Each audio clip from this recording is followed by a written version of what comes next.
coming for Avila. It's H. Oh, I was telling you, you saw that sick combo? Can you do that combo? That combo is so good. Oh, the one you sent me? Yeah, you should try it. It's not that hard. Yeah, I'll probably try some more combos next time I play it. The thing is, like, you have to hold the drive parry button. If you hold them, then you do the dash, it would come out like frame 1. Yeah, I was watching.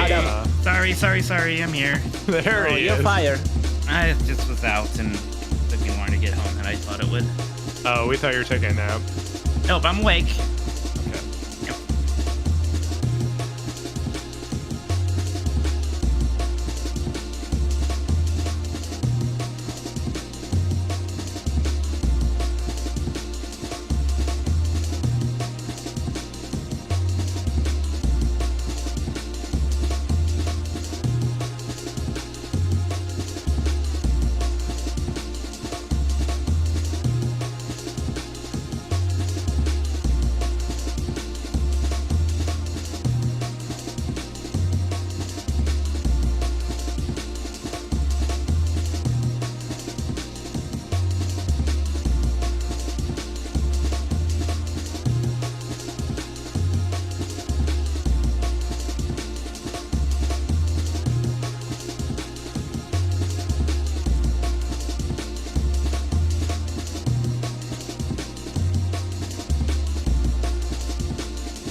Hey, chat, we're getting started. Just a second.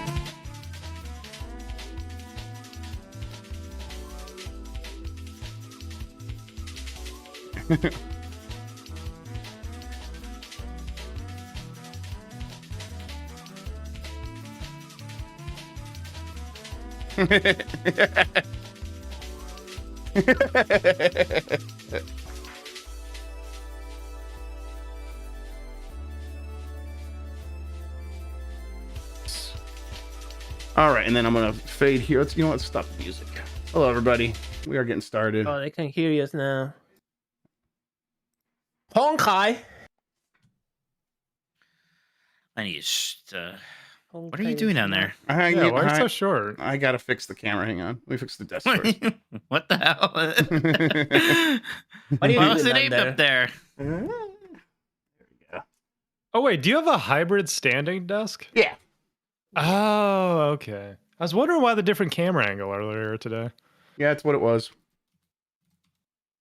Desk is Look, lowering. long hair chef on the background Yeah. with a baby. Is That's that Mike Mike in he's your holding arms? right there. Oh, fuck, man. What? You share one brain cell. Did you say whites share one brain cell? Because it's true, but is that what you said? Yeah, I'm Italian. I'm that's not what white. Yeah, That's he's what it said. Italian. Oh, that's right. He's Italian. Oh, Jeff, this isn't even at all, buddy. I'm just getting okay. All right. To be fair, he was here before Mike. Yes. Chef was here before. You know who else was here before me? God. Allegedly. I mean, Okay. if the person here is, I'm very much sure. like God. Yeah, sure. Yes. All right, I let me. mean, I got my Giant Bomb shirt on. Technically, didn't Hey, he that's like good. Hey, good shirt. invent a universe? So he was always here first. Like the Gabagoo Minati. I saw Minaz 59, my brother, in chat say he's doing drugs.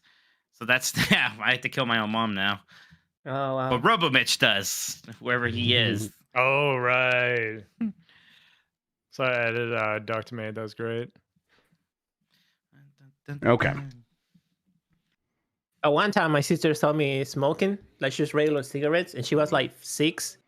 Oh. And she came crying to me because I don't know, somebody might have told her that smoking kills you. So But it's bad. How old were you? How much older are you than your sister? Were you? Oh, I started smoking when I was 13 until like 19. Jesus I smoked. Christ. Yeah. Where's that Argentina don't care shirt? Yeah, right. What I was doing when I was 13. Wait, I haven't told you the best part. We can't talk about that. Yeah, No, for real. She Come ran on, at it's a me family show. crying. She ran at me crying. Then she hugged me, and while she was hugging me, she bit me on my leg. And she bit me so strong. Yeah, it hurt me for like a whole week, bro. Good. That's what you get for smoking when you're 13. She looks up at you. This will stick I was with like you. 16 when she saw me. So We're not doing the Hall of Fame because I didn't actually Okay. do it, and we didn't pick games, so it's not really my fault. Well, I mean, it's kind of your fault. You could have, What are but you that's guys fine. doing We have tonight, other things to then? do. We're gonna Oh, the do a draft. Yeah. We'll do a draft. We'll do a Benji Bop. Sounds good. Bit of Yeah, a- send one over. Okay. Let's test this. That's not right. Where the fuck did I thought I changed this already? What the hell? Oh, there we go.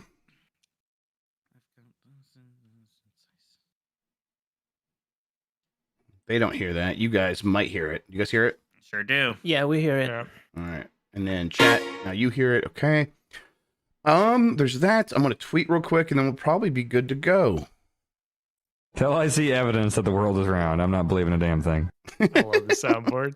That was great. Might have been a little loud, but great. That's not on me. I I'm don't not doing control that. Yeah. You can control it on your side. I think you can turn down the Discord. I think we can change it in these server settings if you have access to those, which Christian definitely does. Okay. Server settings? No. There's just something says, somewhere "Oh, that no." allowed me to change the volume of one. I don't know. Kids definitely don't smoke. I don't know. Anytime I fuck around with the server settings, Discord crashes. So I'm not touching it unless like. All right, since we're on the Okay. mics and I know everyone can hear this chat, keep it civil. Any console warring stuff, you're going to get shot on site. Just keep that in mind. Yep. Yeah, That's it's gotten right. weird. It's got real weird on the Gamest mornings we did. That was Yeah. bizarre. That felt like I bet that was coordinated. NeoGaf would be my guess. It's either NeoGaf or some weirdos from Reset Era. Right, because it was like that weird usual, like, Jeff grabs a hack. Yeah, he's a thing. I was grifter. like, he's a grifter. What are you guys talking about? Like honestly, that I take that as a compliment. The idea that I would be able to coordinate my thoughts enough to grift anybody, it's insane. So thank you. Good. Okay, let's So funny. let's get started, Mike. I'm gonna count us in. You ready to go? Yes, sir. I have the rundown here. We go scroll up there. Yep, and yep. Okay. In 5, 4, 3.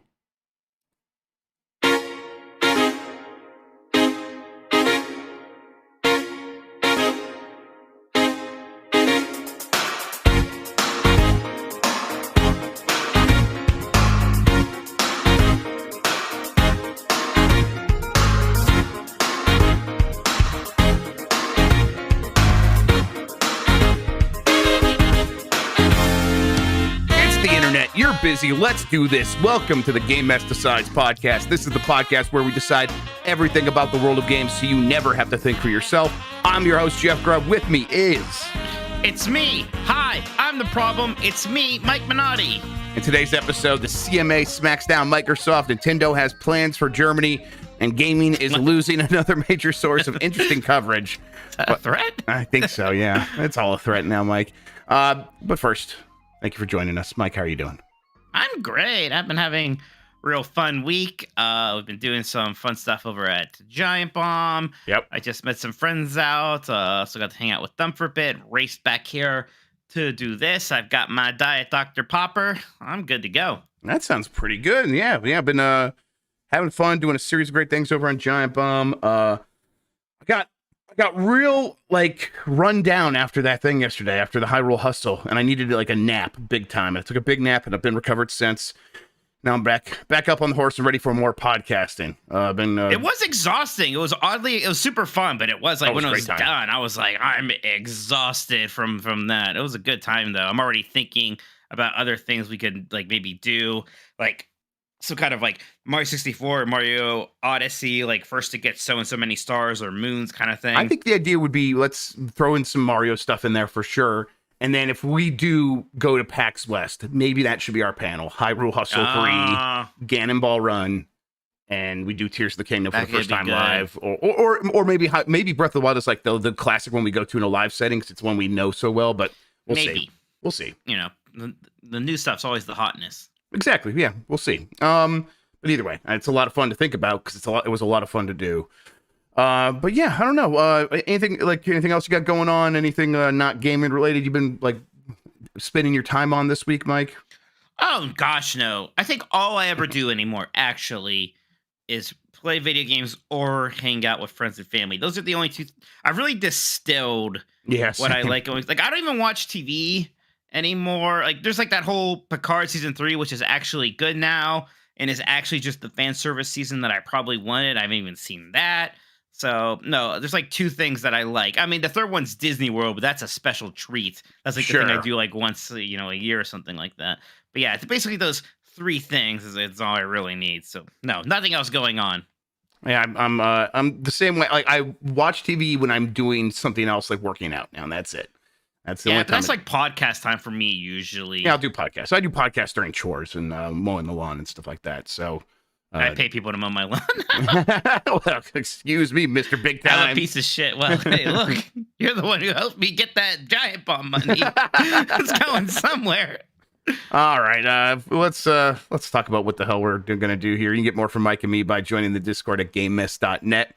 Give us a good rating wherever you are listening, and hit that like button on YouTube, please. It helps people find the show. If you want to ask a question, you can drop a super chat during the show here on YouTube, and we will answer that question before the end of the show. Thank you to Carlos Ayin, who is Insane in the Rain Music on YouTube, for the use of our theme songs. Thank you to One Up versus CPU for our artwork. You can find more at oneupversuscpu.com. We are on Spotify, Google Podcast, Apple Podcast, and wherever pods are caught. Thank you to the mods, and support us by going to patreon.com/GameMess. That gets you access to the private channels in our Discord, the monthly Q&A, 1 month early access to our Jeopardy game. We're doing a live one this Friday. I think we have a guest lined up. We should be all good on that. That'll probably be happening about 7 p.m. Eastern. If you want to watch that live, you gotta join up. You gotta be a Patreon member. Participation in our monthly game club discussions is another feature of that. And then, of course, all of our shows ad-free. Someone mentioned they were having trouble with that. Let me know if you're having trouble with that. I'm going to try to look into that and make sure we get those all fixed up. All right, Mike, Jeff, no, before that. Bowser's Fury Race. Bowser's Hurry. Like that. And Dan already mentioned he wanted to do that. Because it's like, that's a game that's easy to like 100%. You can do that in like 5-6 hours, right? But I think we know that. We know that, right? Because of Mr. Mike Minotti. Yeah, I said so much in my review, and Nintendo was most displeased. No, Nintendo was normal about it. What do you mean? They may be more displeased than I even thought, but yeah, sure. So, yeah, that sounds like a hell of a thing. We should definitely do that. I want to. Bowser's Hurry. Let's mention that to Dan, because I think he'll be all on board for that. Yeah. All right. I'm going to message him then right now. Big topics of the week. We could start here with Microsoft. I mean, by now, everyone listening to this show knows what happened. The CMA said no thank you because we want to protect the nascent industry of cloud gaming and its future. And we think that if you... I heard me send you a Discord. Oh, yeah, let me mute that real quick. Yes. That was me. That's a good... It's me. You're the problem. The problem, it's me. Me and Taylor, we have so much in common. I honestly, I never thought about Taylor without thinking about you right alongside her, I agree with that. I don't know. Microsoft's not. This deal seems like it's back on the ropes. Although some people are still confident it's going to go through. Really, there's not much more to say about this, Mike. And frankly, I'm kind of tired of talking about it. But whatever. This is the CMA. They're kind of doing their thing, and they think cloud gaming is worth protecting. To me, that doesn't make a lot of sense, but whatever. They are allowed to make that decision if they want, and it's up to Microsoft to either figure it out or shit or get off the pot and move on from this deal one way or the other.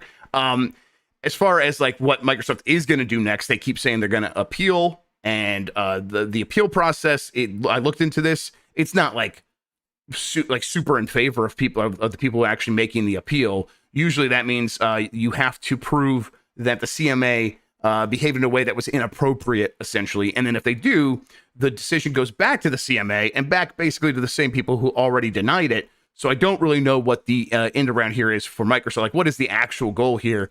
Or do they believe that they could still make a deal with the CMA at some point and get out of this? Now, that's what some analysts are saying, like Michael Pachter.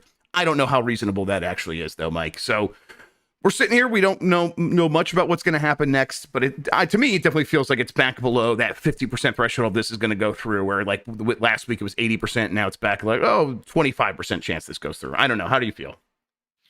Yeah, it's, I see so many different things, Chef. There's so much noise going out there. And look, I'm obviously not some expert on regulators, and especially the European ones.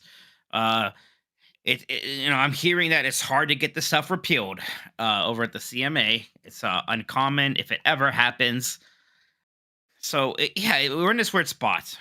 I know, like, I found out about this live when we did Game Explorers tomorrow, and I was pretty shocked by it. Especially, if you told me, hey, we just don't want this really big company buying this other big company, I can kind of get that. The cloud gaming thing is, hey, maybe that could 100% be me. Jeff, I've been yelling at you about how I think cloud gaming is stupid for 10 years now. Yeah. Yeah. And I mean, my defense there is that I haven't been proven wrong yet. There was like a stat going around. I don't know if this was really proven to be true, where Microsoft was saying they have like 5,000 concurrent users on their cloud gaming stuff right now, right? But if that is true, it's like, yeah, this is nothing right now. Is it going to be something someday? Probably. When? We don't know. Can you really say that Microsoft is like in this amazing position to absolutely have a monopoly in that acquiring not a cloud gaming company, but just a gaming company is somehow going to secure that for them?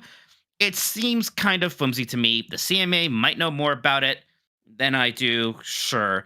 But it's weird. But hey, they made their decision. That's what happened. We'll see how the appeal goes. The weird thing here is, so Microsoft, first off, do they need the deal to go through? Probably not. It's going to be another L in what has been becoming a series of L's lately. And that stuff can turn around at a moment for sure. I think it could likely turn around later this year with Starfall, but it's not great for them. The bigger question is, what does happen to Activision if this doesn't go through? That's the company you almost kind of worry about. Absolutely. Do they have to just start piecemeal selling off? Well, we're going to sell off King. We're going to sell off Blizzard specifically and sell off just Call of Duty. Like, I don't know. What do you think is going to happen? Yeah, Call of Duty is performing fine for them, and I think their earnings came out, and I just kind of glanced at them. I didn't look too closely at Activision's earnings, but it does seem like they were doing well in terms of what they were expected to do for that quarter. But the problem with Activision has always been the long-term prospects, where one of these years they are going to miss a Call of Duty, and that's going to be a big blow to them. And that was going to be this year, but they like scrambled and got it together, so they're actually going to release a Call of Duty this year. But that is eventually that's going to happen, and that's going to be really a tough thing. And then, okay, well, what do we have to sort of replace that income for that year? Probably nothing. Well, what if it happens again? Do we have anything in the pipeline? No, there's nothing else in the pipeline. And the only other things that might make sense are some Blizzard stuff that are far from a sure bet at this point, in a way that they once were. Like they have their best Blizzard sure bet is probably going to be Diablo 4, and that's coming. Yes. But after that, like, look, some point there will be a StarCraft 3. That'll be something. We haven't even heard about that yet. So yeah, I don't know. What it really comes down to is Activision's future is pretty bleak, and it doesn't look like it's going to get any better because no one wants to go and work there. They were already a toxic workplace. People already do not want to work under a Bobby Kotick led, initiative in general. But then they also went back to full in-office work. And so you can't work remotely, when many other studios and publishers and giant developers have adopted that as this is just normal. This is the way it has to be. This is what the people that are working in this industry want. And so Respawn is like, if you want to work remote, you can work remote. And they're going to launch a game this week, and it has its issues, but it's also, by all accounts, a very good game. And what I've played of it so far, it's really well done. Bungie is completely remote, and people are putting out Destiny expansions for that game like about once a year. And it's hard to be like, okay, I guess I'll go work at Activision instead of one of these other, at this point, more premier studios. Studios that have a better track record of at least trying to acknowledge that they when they've messed up and trying to treat people better and are continue to move in that direction. And so the thing here was like Activision is like also kind of doing these things because they were going to pull the parachute and get out of this and sell to Microsoft. But just like because the deal falls through doesn't mean they're starting to be like, I guess we got to treat our employees better. I imagine things get worse and don't get much better because it's going to get to a point where they're like, all right, we've run out of runway. We don't like, we'll try to make some bets here and there. We will try some other stuff, but this hit-driven business is really hard. Maybe it's time to just squeeze as much value out of this as we can, and then sell it off to some other company down the line when we've done that, and the whole mess is kind of falling apart. If Bobby Kotick is kind of stuck in that situation, I think that's what he does. And so when I see people in the comments be like, man, an acquisition means many people are going to get laid off. You just do not understand the reality of Activision right now. If this deal falls apart, they are going to lay off a lot of people. They absolutely are. And that doesn't mean like, well, Microsoft lays off. Yeah, so yeah, to me, that's a wash. Like, yeah, that's a good point. Microsoft probably will lay off people. There's always layoffs after acquisitions and all that stuff. Yes, but Activision's going to lay off people because they're going to be like, well, one of the ways we can make this make sense is cut costs. And so it's like, that is not some, that is like a straw man argument that is just not worth like being like, oh, well, we know that's gonna happen because we know the other way it's probably gonna happen as well. And so yeah, like I think Activision needs this, and I don't know what their future is. They're gonna be in rough shape, and it's not gonna get much better. And they're not gonna be able to attract the leadership to turn it around. So yeah, this is gonna be rough for them. Yeah, guess we'll have to see. We still have to see how this appeal is going to go through. It could be weird. And hey, if the U.S. suddenly comes out and those regulators also say, yeah, we want to block it too. I mean, you have two people going against you, you have to appeal two of these, then it really is going to feel like it is just dead, huh? Mm-hmm. Yeah, I think so. That's why it feels like it's so stacked against the deal going through now, is because they haven't even gotten approval from one of these three big regulators yet. And they probably want to get at least 2 out of 3 before they start thinking of like alternatives of. So I mean, the idea would be, let's say the UK and the EU did approve it. Well, the FTC would kind of be left with no choice because they don't have a lot of muscle to enforce things. But if Microsoft was feeling it from another regulator, well, then they can be like, well, deal with us on this stuff because you also got to deal with them, and we're going to kind of combine our might here. The FTC alone probably would struggle with that. But with one of them already kind of stopping it, and then the FTC already suing them, that makes it very unlikely, I think, that this actually ends up going through. And yeah, oh well, then it's time to like figure out alternative strategies if you are Microsoft. I know a lot of people are like, well, this is the end of the road for Phil Spencer or whatever. I think that I think we've talked about this story so much that it feels like the only thing that matters to Microsoft. It's probably not the case. Do you think that they would just rebound and like try to find somebody smaller to go and acquire then? Or is it they would just hunker down and really focus on what they have? Yeah, I think they probably make yeah, they definitely make some more acquisitions, different acquisitions. Yeah, but probably more focused. Probably something focused in mobile, although what do you buy in mobile? I have no idea. Mobile. Yeah. It's the Rovios are gone. Yes, all the Rovios are gone. All the Rovios already have dance partners. All the eggs have already hatched. Yes, you can't count them. Yeah, those birds already angry.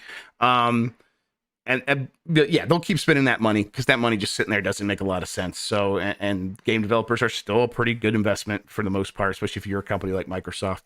So they'll keep doing that. But I think they also will sort of come back and really think about the games that they already have in the works, and maybe hopefully give them the attention that they seem like they need. Because that they, we don't know. We say stuff like, well, there's got to be 2 separate departments working on this deal and working on all these games. Yeah, it probably is.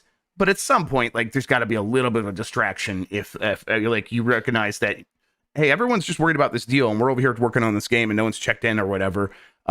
Maybe that's like go back heads down on Perfect Dark and Fable and all these other things, Avowed, and get those in perfect shape, and that can turn everything around on its own. Yeah, the people who are supposed to get Redfall at 60 frames per second were too busy watching our shows to really focus on that. Sorry, everybody. Yeah, Jorge says, yeah, those lawyers can't code. Yeah, I mean, yeah, but like Matt Booty and Phil Spencer are involved in like these deals, and like that's been sort of the issue for a lot of these games. It's like, hey, like Matt Booty's got so much going on just looking after all these studios. Is it too much? Well, is it too much with all those studios and this deal that they're trying to get through? It could be, but we don't know. Yep, we don't know. Okay, and we certainly aren't picking a side here, so please don't yell at us this week. Yeah, I mean, yeah, it's been a few weeks of that. I don't know how much more. I honestly don't know how much more even-handed we can sound about this. But yes, I will beg you, please. I mean, yeah, and there's people there. They are just gonna. They almost certainly don't even listen. They just get mad and they listen to maybe sound bites and then come and yell in the comments. Where's Xbot Killer? I don't know. I miss him though. I do. I want to know what he thinks about this. We lost George Foreman. I was sad about that. He thinks we're big Sony shows now. I forget why. George will be back. We'll see you soon, George.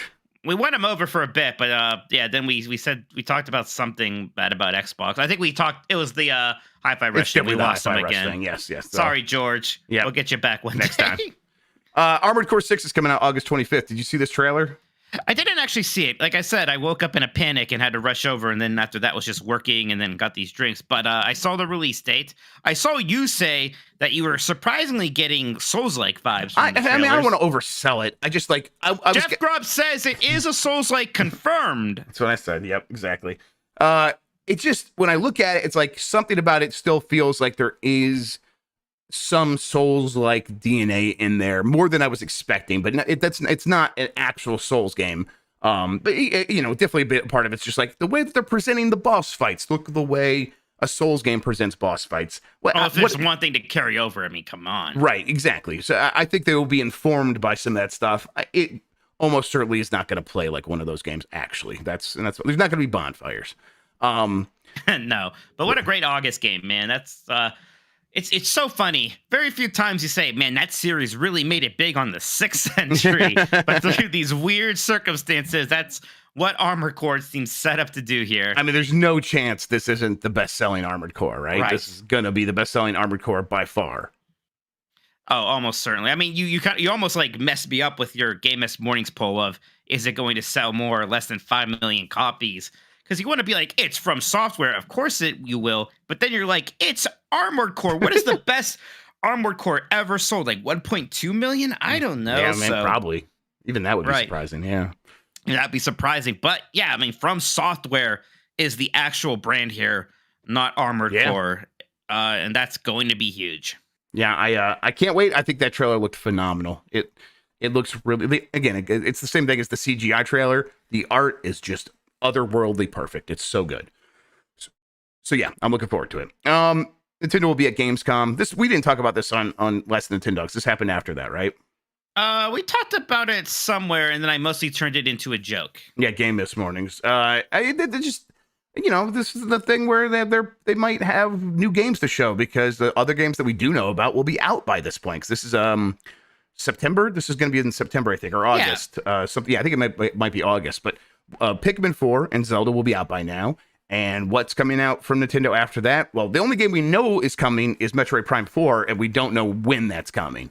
Yes. And that's, maybe that's at Gamescom. Probably not. But maybe it is. But they probably have other stuff coming later this year, almost certainly, that they will want to show off at this thing. And they probably announced that at some sort of, maybe it's a direct mini. Maybe they have something like that. Or, a partner showcase and then some YouTube drops and Twitter drops. But probably a direct. They probably have a direct between now and then. And then they have their September direct. I've won you over on this. I remember not so long ago. Yeah, I feel good with my reasoning and logic. Because, there's got to be some kind of a big game this fall from them. We have to find out what it is at some point. Yeah, and them being at Gamescom, I think really lends credence to that line of thought. So, cool. I'm getting pretty excited because I was kind of shifting into Nintendo's going to go pretty quiet after Zelda. Yeah, Pikmin 4's coming. Yeah, they'll probably have one or two things for the holiday. Nothing major. Now it's like I think anything is possible. So yeah, like Kevin Garnett. Yeah, anything's possible. Yeah, never thought I'd be on a boat. Is that a boomer thing now? The Lonely Island. Is Lonely Island for boomers? Lonely Island's for boomers. Yeah, probably. We should do a Mount Rushmore of boomer games and not elaborate on what that means. I love it. All right, yeah, that's next week, everybody. Yeah, I have a couple more things I want to say, and none of them are related to anything. One, okay. birthday, Greg Miller, 40 years old. Happy birthday. What a nice guy. They had a really good stream on Kind of Funny today. He took a chop from Xavier Woods. It looks great. You know what, Jeff? Back when I was really a nobody, I'm still a nobody. When I was an absolute nobody, Greg was still like really nice to me then, and he was still Greg Miller back then. So I'll always love Greggy. I want to wish him a happy birthday. Just wanted to say that.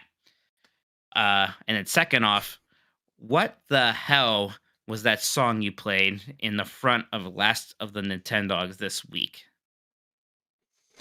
It was the most atrocious, ear-destroying, blippity-bloopity thing I have ever heard. If you ever do that again, I'll walk. Okay, I think it was a Commodore 64 chiptune song. That makes sense. And I think that's why you don't like it, because the Commodore 64. No one liked it, to be clear. There were other comments. And normally I'm like, normally in the comments, like, I'm here to defend Jeff Grubb because he helps me make money. This, I'm like, no, get his ass. That was terrible. That's my boy Jonathan Dunn, who did the music for RoboCop for Game Boy and Pictionary. He got it started on like the ZX Spectrum and the Commodore 64. Hey, do we say ZX Spectrum or do we say ZX Spectrum? Because we're American. I don't know. If it's before the NES, I kind of don't care. Cool. Thanks for the yes anding. And then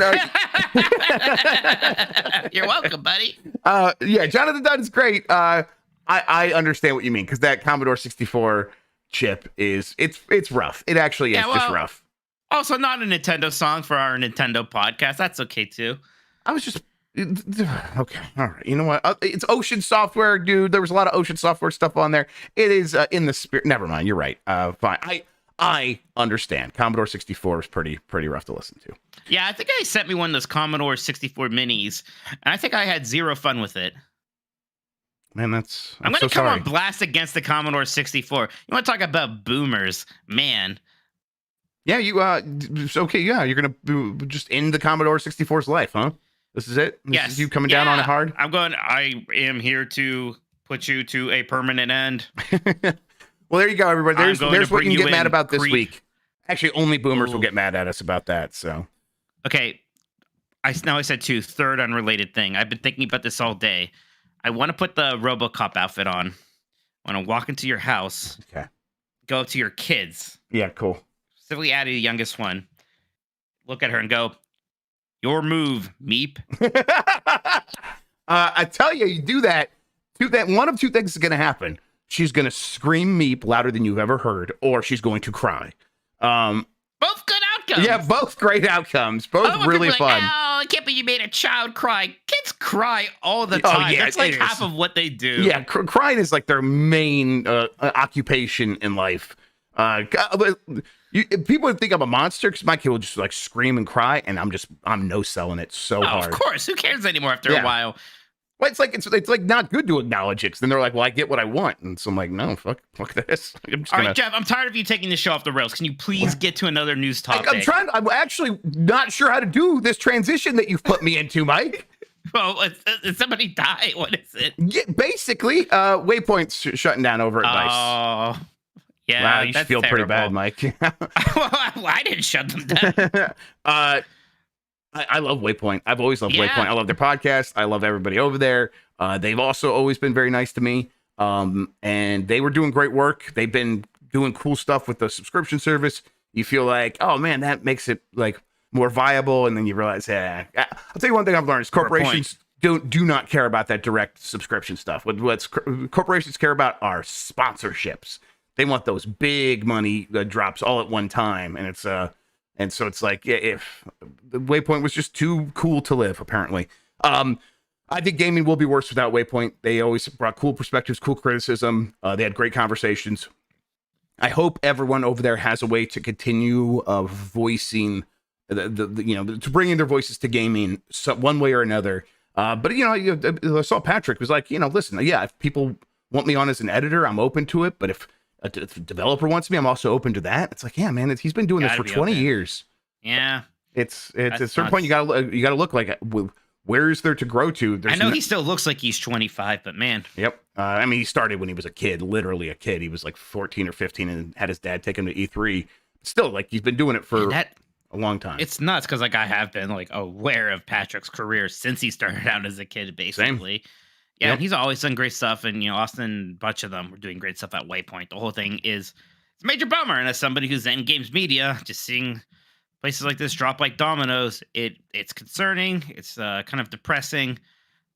It's weird, this sort of duality of back when gaming seemed to not have as big of an appeal. We had these sites and magazines flourishing, talking about gaming, and now that it's bigger than ever, these outlets that are specifically catered toward its struggle, which is all these different platforms, like a YouTube, and that's why I'm glad we I personally, with you, are kind of diversifying there. Who just knows what the next domino to fall over is on the media side of things? Yeah, and it's GamesBeat. I mean, I'll be I said before, we don't make money publishing stories on the internet. We make money because we run events. That's been our saving grace for a long time. And thank God we do that. Thank God Dean is so good at organizing those. That's how we make money. That's what's been saving us. And some of these other websites that don't do that, I don't know, because you're not getting it through ad revenue. That's for sure.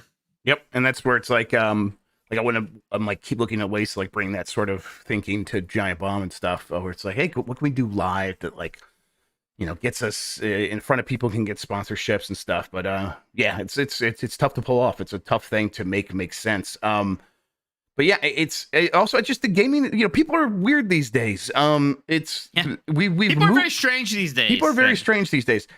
When I was growing up, I would be like, I would see Nintendo Power on the magazine rack, and as a huge Nintendo fan, I would pick it up and I'd be like, this feels like it's pandering. And I was a child, and I was like, this feels like pandering, and I don't like that. And so I would try to find the one that was the console agnostic, the platform agnostic thing. And for me, that was mostly Electronic Gaming Monthly or Ultra Game Players. But there were a lot of other ones, Video and Computer Magazine, whatever it was in the UK. Game Pros, sure. Reformed later. Yeah, but it's like, okay, I want like a broad perspective on how people are feeling about games. And I feel like, who knows, this could just be my perspective, from where I'm sitting, it looks this way. But it seems like people, for the most part, have really swung back hard toward wanting just their platform represented in the media that they're listening to. The Xbox podcasts, Xbox specific podcasts have like really grown. I know a lot of people who run PlayStation podcasts, and they're growing fast. I don't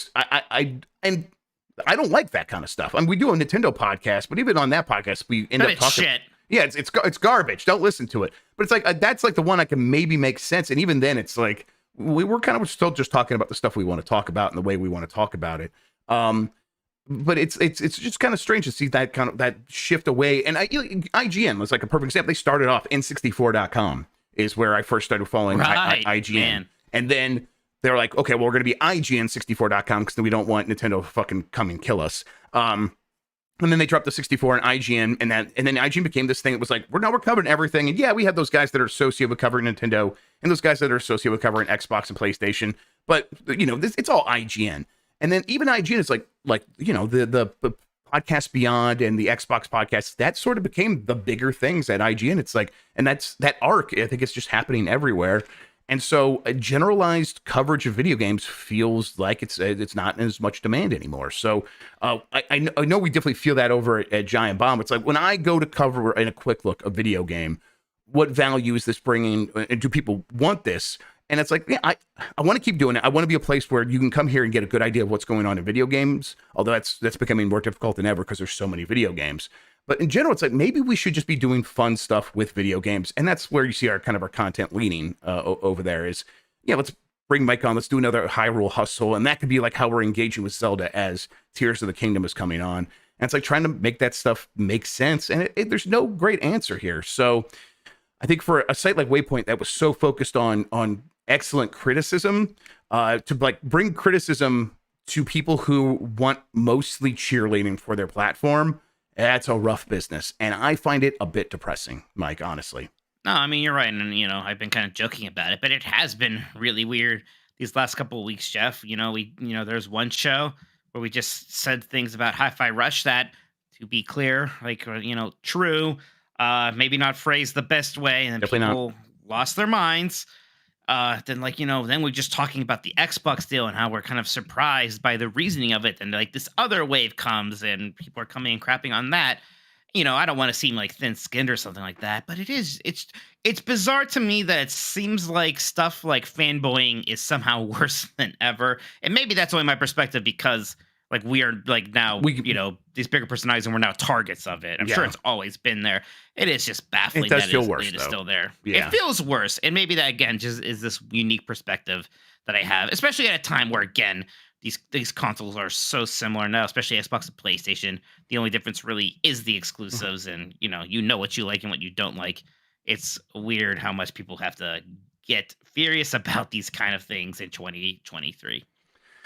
That does for the big topics of the week, Mike. Although Sean noted last week that people should download Street Fighter 6 because it's on PlayStation, it's now out on Xbox and PC. So if you want to get in there and experience some Street Fighter 6, I will be doing so on UPF tomorrow. We're going to be playing some Street Fighter 6.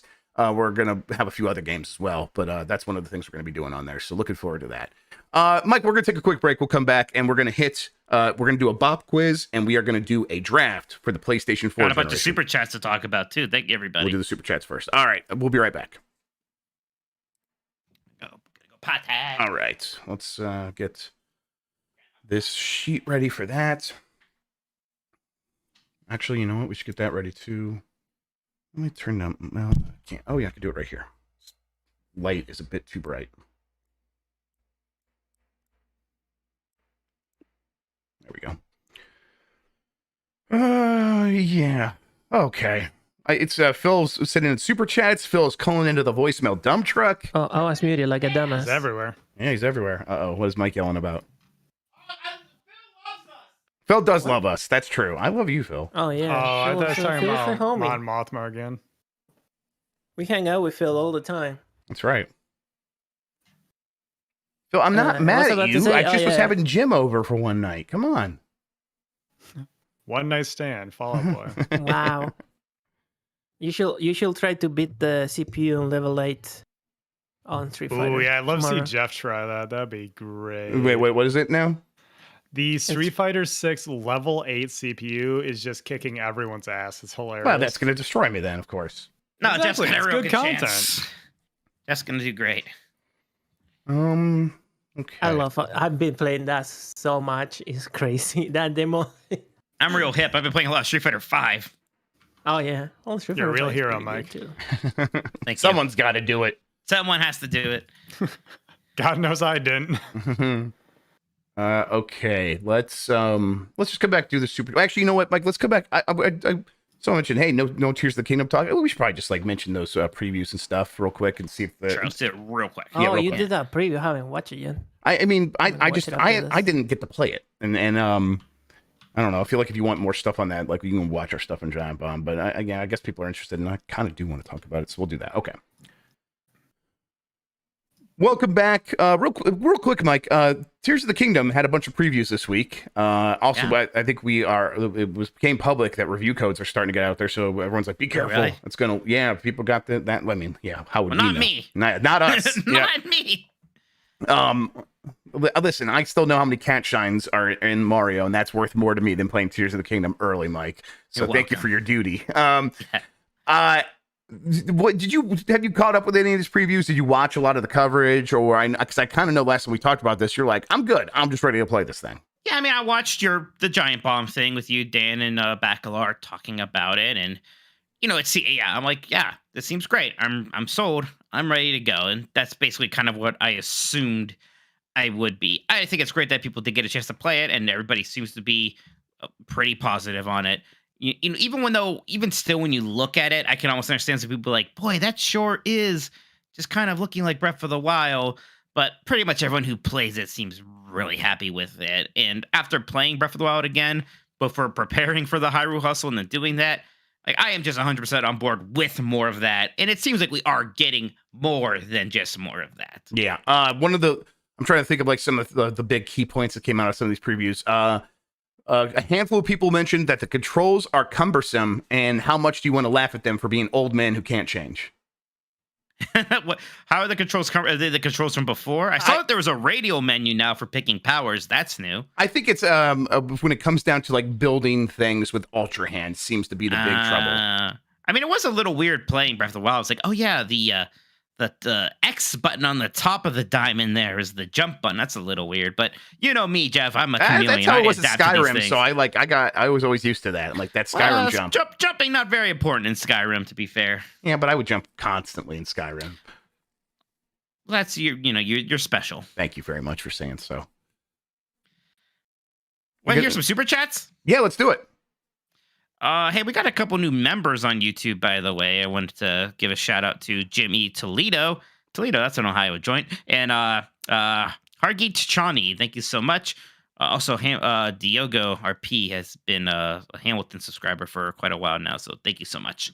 All right. Oh, also another Lincoln subscriber, Holly Heyman. We got a bunch of those. Thank you, everybody. But here's the first super chat from Nintendo Derek. Says, I'm not typically a big fighting game fan, but Street Fighter 6's World Tour mode has me sold. What are the chances other developers like NetherRealm see that and put it into their fighting games? Yeah, that's funny because I haven't really played this World Tour mode, but the vibe it gives me kind of reminds me of the single player campaigns that the like PlayStation 2 GameCube era Mortal Kombat games had that were kind of like run around as this OC and talk to people sort of thing, as opposed to the really cinematic, crafted single player experiences that NetherRealm has created with Mortal Kombat 9 forward. But I think NetherRealm was going to stick to that path. That has worked out incredibly well for them. Those recent Mortal Kombat games and Injustice have been big. I think Mortal Kombat 12 will just do that again, and it will also be a big hit. Yeah, I'm like, I think if Street Fighter does it, a lot of other fighting games just seem to copy it as a matter of course. So it's something that people actually like. I think the other developers definitely will copy it. So yes, look out for this in a lot of other stuff. But like hilariously, like the Street Fighter 5 tried to copy the Mortal Kombat like story mode thing that NetherRealm did with the Street Fighter 5 story mode, and it was bad. Like they weren't able to do a good job. Just atrocious. Yes, of course. Right, but that was pre Capcom suddenly becoming like God mode, right? Where they are right now. So I think we're all pretty excited. Is Street Fighter 6 RE engine? Yeah. Yes. Okay. Thank you. Thank you, God. I'm just hanging back, letting you guys do your thing. Don't mind me. Thank you. No problem. But I had a guy that who one, has played World Tour mode. Don't mind me. Jacob Bet says, hey, Beat Boys, are y'all ready for Tears of the Kingdom? These next 2 weeks are going to be painful. Keep up the great work. I'm ready, but I'm also excited for Jedi Survivor. I'm still having fun playing old Final Fantasy games with the Pixel remasters and playing Street Fighter 5. There's so many things to play. It's pretty rarely anymore that I like when I was a teenager, I constantly had this thing where I would actually just kind of sit around and almost be like uncomfortable because a game I wanted to play isn't out yet. That doesn't really happen anymore. Like I could do something else now. I just see you like, why is Mike vibrating over there? What is he doing? You know, the biggest one of that ever was Kingdom Hearts 2. I would just sit on my computer and watch the trailers and be like depressed that I couldn't play that game right at this very fucking moment. Nerd. I would. That and Smash Brothers Brawl came out around the same time. That was when I was the most ever like that. Like, I can't believe I can't play these. What do they expect me to do with my life? Study? I am very excited for Tears of the Kingdom. I am thinking about it a lot. But it's like, we could sit. I didn't get to play it. I'm only kind of engaging with these previews a little bit. I'm kind of seeing what people are saying on Twitter. But I'm mostly in a situation where I'm like, I'm ready to play it. So when it's here, I'll play it. And and honestly, maybe a little bit of it is people are playing it, and I could have been one of those people, but I am not. And so it's a little bit like, man, kind of painful to think about. I could have been playing I played Breath of the Wild early. I did a review of it. It's one of my favorite reviews ever. And so I'm kind of thinking about Tears of the Kingdom right now. It's like, damn it, that stinks. But woe is me. Who gives a shit? I'll be playing it in a couple weeks like everybody else. And so I'm kind of just in that wait and see. And in the meantime, like Mike said, there are other games I want to get out of the way first. So Jedi Survivor, Advanced Wars, that's what I'm focused on right now. That doesn't mean I have to meet your father. Yes, it means you have to meet my father. So glad you had to You have that. You have a song you never heard stuck in your head now because you had to read the lyrics out loud once. That's great. Yep. Next one here is from Rogers OG. It says, if it were to oil or finance companies, I bet if it were to oil or finance companies, I bet the CMA would be okay with it. But hey, thank God they stopped those pesky Game Pass subscribers from playing last year's Call of Duty. Like, I don't think they're really that vindictive. Like, I'm sure they believe the stuff they're saying about cloud gaming being this important. I think it might be a little misguided, or it is. It seems a little misguided to me. Yeah, it was. That was the other thing in the comments. Like, Jeff Grubb is going to tell a G8 nation how to run its economy, and it's like, everybody knows that most of the time these regulators don't really know what they're talking about very specific parts of the economy. And it's like, in this situation, the way they talk about cloud gaming, I just think they don't get it. And they don't get it like people, like anyone who's listening to the show gets it. Yeah. Government officials who specialize in maybe finance also happen to know a lot about cloud gaming, Jeff. They're experts. You're right. It's politics. It is. We did let like every oil company merge, and we did let every previous big tech company merge, and now we got to change that. And so what's the place we're going to stand? Well, that's a big number, $69 billion. We're going to get in the way of this thing. And I think that's as much as they've really actually thought about it. And then they are looking for the crime to fit the punishment that they want, which is to not let it go through. And the crime being violating the future sanctity of cloud gaming. And the end result is that people in the UK are less likely to get Call of Duty and Game Pass and save some money on playing those games in the future. So it's like, well, okay, big congratulations, you did it. Steven Biolobach says, what's more likely? Microsoft moves on from gaming due to this deal falling through, or the deal goes through with no Call of Duty in the UK? You guys are the best. Thank you, Steven. I think the most likely thing, as I've said, is that the deal falls through. I think the second most likely thing is that the deal goes through with like some major weird concessions in the UK, where it could be like, yeah, we will have a version of Game Pass for UK gamers where cloud gaming does not include any of the Activision stuff on Microsoft's platform, and they can only license it to other people, which would be weird. And again, it'd be kind of like a bad deal for UK gamers, but whatever. If that's what they want, then that's what they'll get. But even that just seems so weird and strange and tough to pull off that I still think it's more likely it doesn't go through. Fitzer says, thank you for your life-saving advice last week, Mike. Jimmy Ryan loved my Star Trek cologne so much that we platonically embraced for most of the night after our lovely candlelit baked bean dinner. You are welcome, Fitzer. Jim Ryan loves beans on toast. I've never seen a motherfucker that looks more like he likes beans on toast. Obama says, I'm currently eating slightly melty ice cream with a small spoon. You're right, Dreff. You're wrong, Mike. Thanks, and love you both. You're welcome. I think I'm correct, though. Melty ice cream's gross. Jacob Bench says, if the deal doesn't go through, Microsoft goes scorched earth and buys exclusive and small studios? And does Activision Blizzard work with Sony after this? I don't think Activision Blizzard is going to be in a place to spite blacklist Sony if this doesn't go through, right? Absolutely correct. And Sony knows that, which is why they behave the way they do.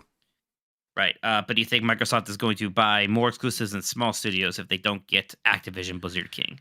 Buying exclusives is a tough thing for Microsoft. Sony can get away with it because everyone gets excited when they do it. When Microsoft does it, people get mad at them. So when they got Tomb Raider exclusive, people just got mad at them. And so that's like, is that worth the money to kind of get people mad at you? It's probably not. So they've avoided that specific idea for a long time because of that. And so I think they're going to keep I think they're going to probably look for alternatives. I think they're more likely to keep doing bigger things in Game Pass. That's a tough road to hoe because a lot of those publishers don't want to say yes to that.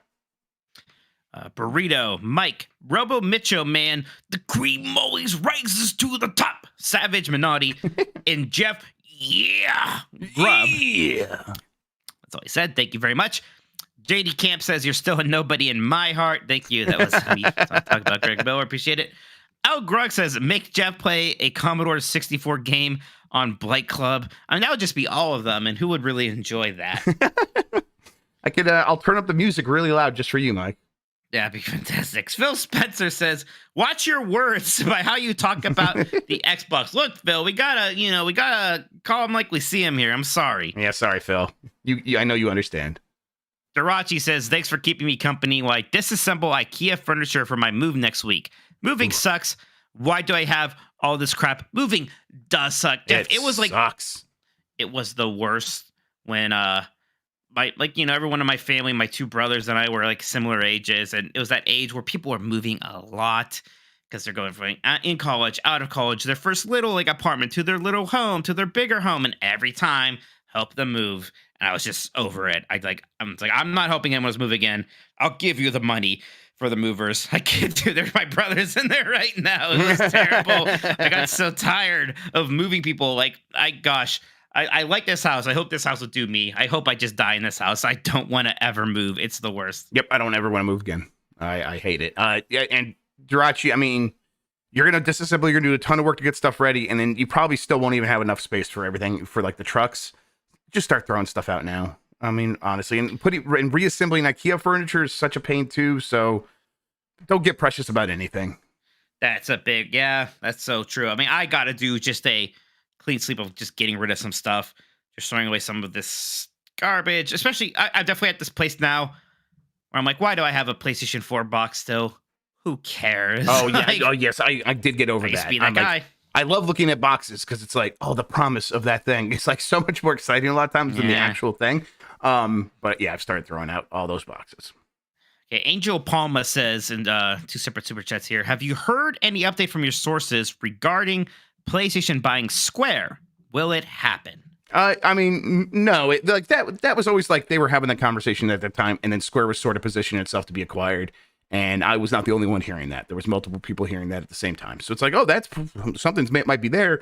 But as it usually goes, when we hear about an acquisition before it happens, it probably means it's not going to happen.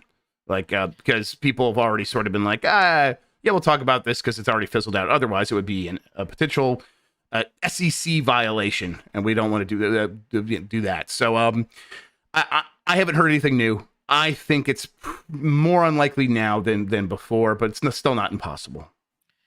Jim E. Toledo says, I just bought a Steam Deck, and suddenly I keep hearing about the Asus ROG handheld coming up. Was this a poorly timed purchase, or is this the hype machine making me doubt myself? Yeah, I mean, it's a little bit of column A, a little bit of column B. Like, that's how buying hardware goes, especially anything in the PC realm. But I'll say that don't feel that too much. The Asus ROG is the Ally is very, very cool. It's very powerful. It's got a lot of cool stuff going for it. But I still don't love the idea of a Windows 11 native handheld for most people. I think if you are someone who loves tinkering and making and getting stuff like set up yourself, that'll be fine.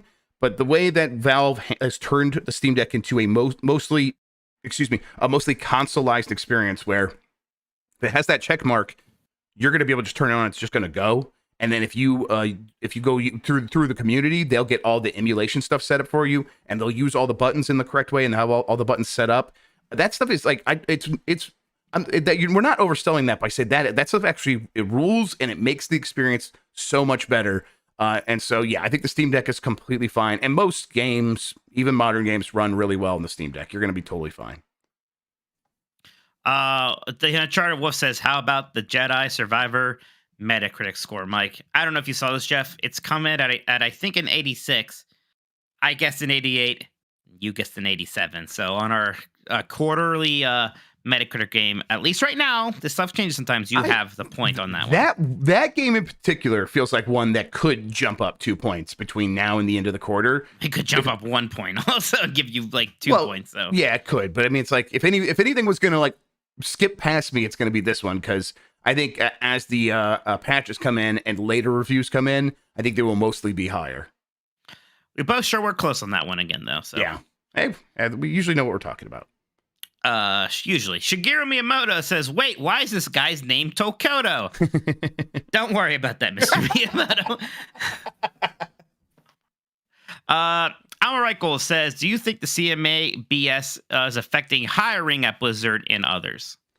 I mean, not as much as other things is affecting hiring at Blizzard. Working from home and Blizzard's biggest thing is like, yes, is having to work in an office and then continuing to protect toxic people, or the history of protecting toxic people, and like why would I want to go work there?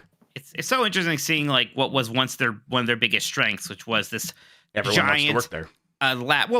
But like this giant elaborate campus. Oh, that sure, Blizzard yes. had that like they would give tours of when the journalists are around. There's this whole thing with statues everywhere, right? And it suddenly becomes this kind of burden for them. And I'm sure part of the reason they like want to get people back to work is because, man, we sure are spending a lot of money for this ridiculous campus in Irvine, California. But you know what? Maybe just sell the campus. Yeah, I mean, honestly, I think that is the big thing. It is a real estate investment that is going to be worth a lot less unless people are inside of it working there. And it is all about protecting the real estate investment, which is just an insane thing when you think about it. Connell Woods says, so the CMA would let Sony buy Activision, huh? I mean, who knows? I have no idea. I mean, no idea. We can speculate all we want. I do think Microsoft, that's Microsoft spending $69 billion to acquire something. I think definitely rings differently for a lot of these regulators than Sony. But we just don't know. And then RDX Son of a Fet says, will Activision be okay if the deal fails? Will Call of Duty be affected? Call of Duty will keep coming out for the most part. I mean, it's probably going to miss a year eventually. We've said that before, and it was going to originally kind of miss this year, or kinda. But yes, Activision will have to figure a lot of stuff out, and I don't think it's going to be okay long term. But if you're one thing from Activision you care about is Call of Duty, you're going to keep getting Call of Duty games. Like, you're going to be fine for the most part. All right, that's it for the super chats for now. That was a bunch of them. Thank you, everybody. If you want to send more, we will read them before the end of the show. Again, we really appreciate it. There are quite a lot of you watching live right now. Thank you all so much. We should do a game. Yeah, let's see. You know what? We're going to take another quick break while we get set up because Sean is helping us out here. We'll be right back. All right. I'm watching your stream. See this. Baby, please don't go. It doesn't mean I have to meet your father. It doesn't mean I have to meet your father. All right. Get in here. There we go. Game. Just gotta move it down. Actually, no, let me. Wait, what? Somebody composed an entire wrestling entrance theme for me? For RoboMitch?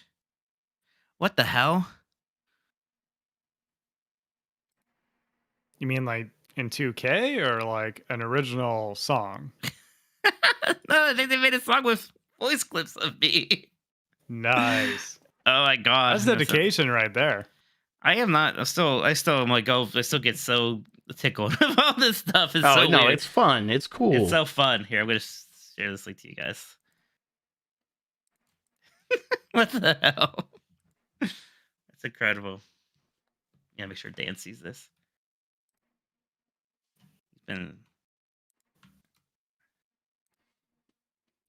Oh my gosh, it's insane. Here, guys, I'm going to send you a link too in the chat if you want to see this one get set up here. I want to see it. I just put it in the chat and the YouTube and in here. Okay. Oh, where'd the fucking game? Oh, you did that. Okay, cool. All right. It's a combination of RoboCop voice clips and me. What was the song? Wait, it opens with Dan screaming, "Robo bitch!" Sure. Yeah. Oh, hang on, I can probably bring this into here real quick. Did I get the Mega Man collection? Yeah, I got a Battle Network collection. I saw somebody in our chat say earlier that apparently it already sold 1 million copies, which is kind of amazing for that Battle Network collection. That's great. Fantastic. Son, awesome. What's your name? RoboMitch! RoboMitch! Here we go!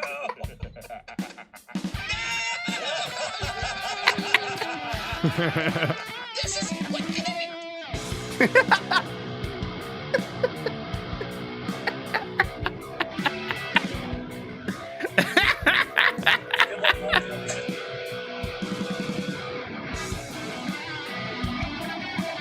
Oh yeah, this is gonna be my new wake up song. Why am I dying in one hit of bullshit?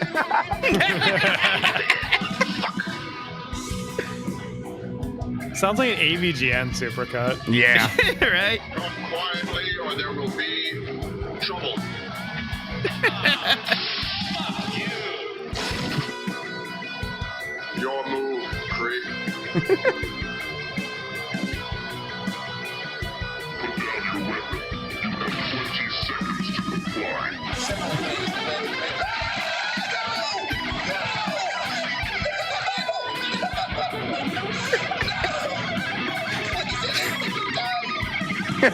The screaming in the background. good guitar solo. For real. To go. Somewhere there is crime. All right. We'll listen to the rest later. That's very good stuff, though. That's incredible. Okay, wait, who did this? Giant Bomb user CSL316. Must be a wrestling fan. Thank you so much, CSL316. That's incredible. Holy crap. All right. We are set up for the game. Sean, are you ready? I'm ready. All right. I'm going to bring us back in. All right. Thank you for sticking with us, everybody. I got Sean here to host the latest, closest to the messy pen, brought to you by Bop. Sean, it's all yours. You guys throw out your console boxes nowadays? I used to not, but trust me, you're going to have so much stuff 10 years from now, Sean. You're going to have to start making some hard choices. Listen, man, I look at this box sitting right next to me. I'm like, this is going to be worth $500 one of these days. No, I'm not throwing it out. If you take care of your PlayStation 5 box, it'll definitely be worth that much because the PlayStation 5 box is so flimsy and That's so true, like too. almost Yeah, the none of them flimsier are they going to survive. the more that they're worth. I know, already Mike, got consoles go complete for hundreds more on eBay I'm not if they're like selling my complete in box. consoles, though. I'm not. I know, because keeping you're a weirdo. Like, you don't Yeah. need a PS4. What do you need a PS4 for? Look, I have the Panzer Dragoon Saga complete in box. That's going to pay for my retirement already. I'm set. That's true. That's all I really matters. Yeah, you're good. Anywho, it is time for everyone's favorite game show within a podcast. Closest to the messy pin, if it's your first time watching / listening. Here's a quick roundup of the rules. This is a Metacritic score prediction game where the guys will be given a game, a little bit of information on it, and they need to correctly guess the current Metacritic score on Metacritic.com. Did I say Metacritic enough yet? If they nail it exactly, they get 5 points reduced from their score. If they get further away from the score in one direction or another, they will gain a point for each point they are deviated. As the golf pun implies, the goal is to have the lowest score at the end of it all. Gentlemen, are you ready? You've got Yes, one sir. rule. The good guy always wins. Is that me? No, I pointed Denise with my Jeff thumbs. won last Oh, time. damn. I think I couldn't remember, actually. I was taking a shot in the dark there. I think I won last time, so okay, good. Yeah, I also couldn't be bothered to check, so I'm just going to say Jeff won last time. Yeah, that sounds right. I think he did, actually. That sounds right. I'm pretty sure he did. Mike, you will be making the first guess here. Tell me, what do you think classic NES series Zelda 2, The Adventure of Link has released for the Game Boy Advance October 25th, 2004 with eight, count 'em, critic reviews. Okay, this is interesting because, man, I feel like especially 2004, people were not very high on Zelda 2, The Adventure of Link. It's still a Zelda game. It can't be ridiculous. But I remember those NES things were also really overpriced. Okay, this could be wild, Jeff. Yeah. I'm thinking a lot of different things here. Me too. I want to say like 75. Fuck. Wow. Okay. It's literally the number that was in my head. Well, thanks to your stupid rule, you can pick the same number. It's not a stupid rule. It's the right rule. I'm not going to pick the same number. I'm going to go 76. Why do we have the rule? Because sometimes I want to do the rule. What do you mean? It's a good thing we have this rule, so I can pick the exact number that I was thinking of that Mike Sometimes just I picked, have but had to also do I'm that. not going to do that. Okay. Either way. Currently, classic NES series Zelda 2 The Adventure of Link has 73 Fuck. on Metacritic. Ooh, all right. There we go. All right, Mike with 2 points on the board, Jeff with 3. Remember, that means Mike is currently in the lead. Hooray. Game number 2 is Call of Duty Modern Warfare 3. The Xbox 360 version released November 8th, 2011. 81 critic reviews. Jeff, I don't know what you're typing in the chat right now since I can't see it. He's yelling at Benji and other people making fun of him for his stupid I am rule. just laying down the law. I am gonna... Your move, creep. Your move, creep. I am the law. No, that's Judge Dredd. That's Judge Basically Dredd. a RoboCop. That's different. Okay. I'm gonna go with... It's tough. Because these games were getting very high reviews at this time. Modern Warfare 3, I feel like maybe had a little bit... It's hard to say, because like Modern Warfare 3, sure, the long-term tail of that was not, hey, that's not as good as Modern Warfare 2. Does that show up in the reviews, though? I'm going to go with an 88. Good old 88. 88. Oh, that's like what I went out. How are we like this? I don't know. I hate also it. wanted to go around 88. Because I was thinking the exact same thing. I think it was starting to like come back down to earth a bit. In terms of like critics not being in sync with just like, the popularity of the series was still super high, but the critics were getting a little over it. But they were still into it. I'll say 89. Okay, Mike going slightly higher. All right. Call of Duty Modern Warfare 3 on Xbox 360 is sitting at a 88 on Metacritic. Yes! That means Jeff has 5 points reduced. You should have used the rule, Mike. You dumb piece of shit. I actually should have used the rule. I wanted to say 88. I should have used the rule. Use the rule. Why not? That's a good rule. Oh, Jesus Christ. He's been turned. Anyways, Mike, I need you to tell me what you think Killzone, the original, has. The original Killzone on PlayStation 2. On PlayStation 2, November 2nd, 2004. A lot of reviews. I'm a little surprised by this one. 67 critic reviews. There were a lot of video game reviewers in like 2004. There was a ton of them.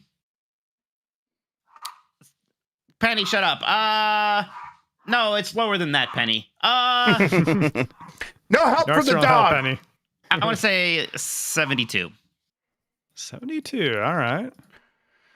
I am gonna go with, and only because I have such a large lead. But I'm not gonna blow it all right now. I'm gonna go with 75. 75. All right, so slightly more middling scores from you guys here. You don't think it did particularly well? No. Guys, Killzone. No, I don't. Killzone 1 did not do well. Killzone 2 won some people back, and even then, it was lukewarm-ish. I want to say 75. Okay, fair enough.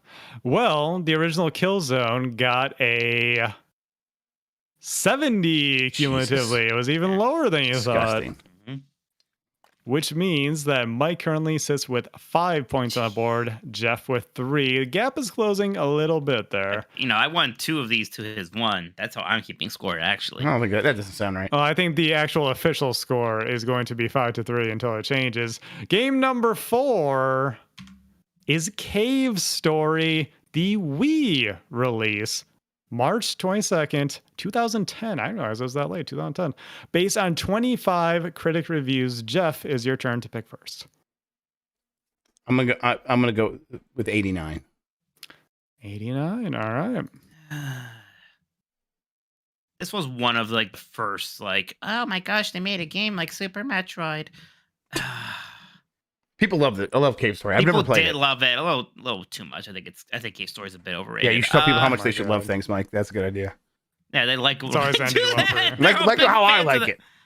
I think you might be right, but I want to like. I think it's lower, but I think it might even be lower, but I think I have some bias here, so I'll be safe and say 88. Stick in the ballpark, all right? Yeah.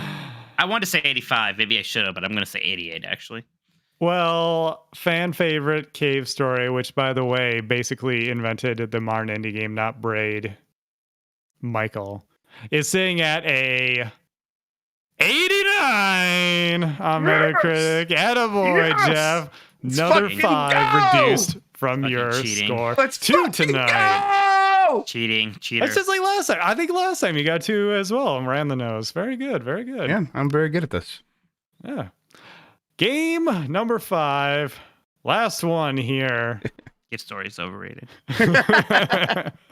Now I think it's perfectly rated. Mike. It's even more overrated than it was 2 minutes ago somehow.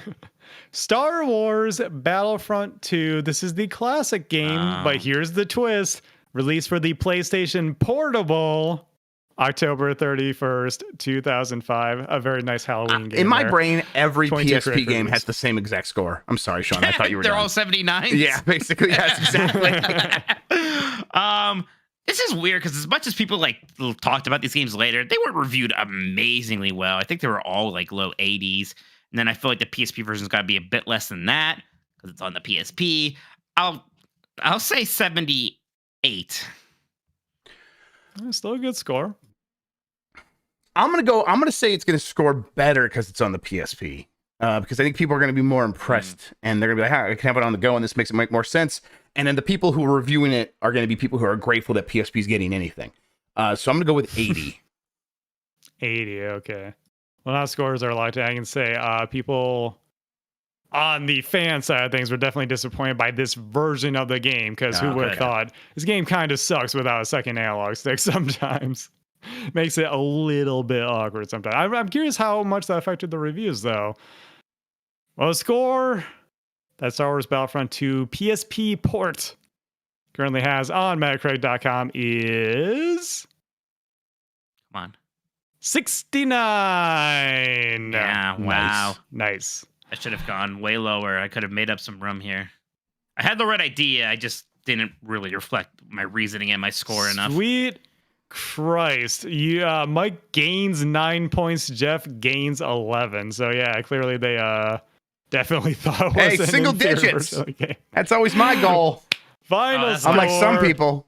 Mike with 15. Jeff with 9. That game messed both of you up. But Jeff... like I said, came in single digits there, so he pulled out the win. Very right. Nicely done, gentlemen. Thank you very much. That was a lot of fun. Thank you, Sean. I really appreciate it. Anytime. I would like to remind people, though, since it's that time of Please do. month, if you like game shows around here, make sure to check out Game Mess Jeopardy. We have a new public episode premiering tomorrow afternoon at 1 p.m. Eastern on the channel. That's Friday for anyone listening to podcasts later.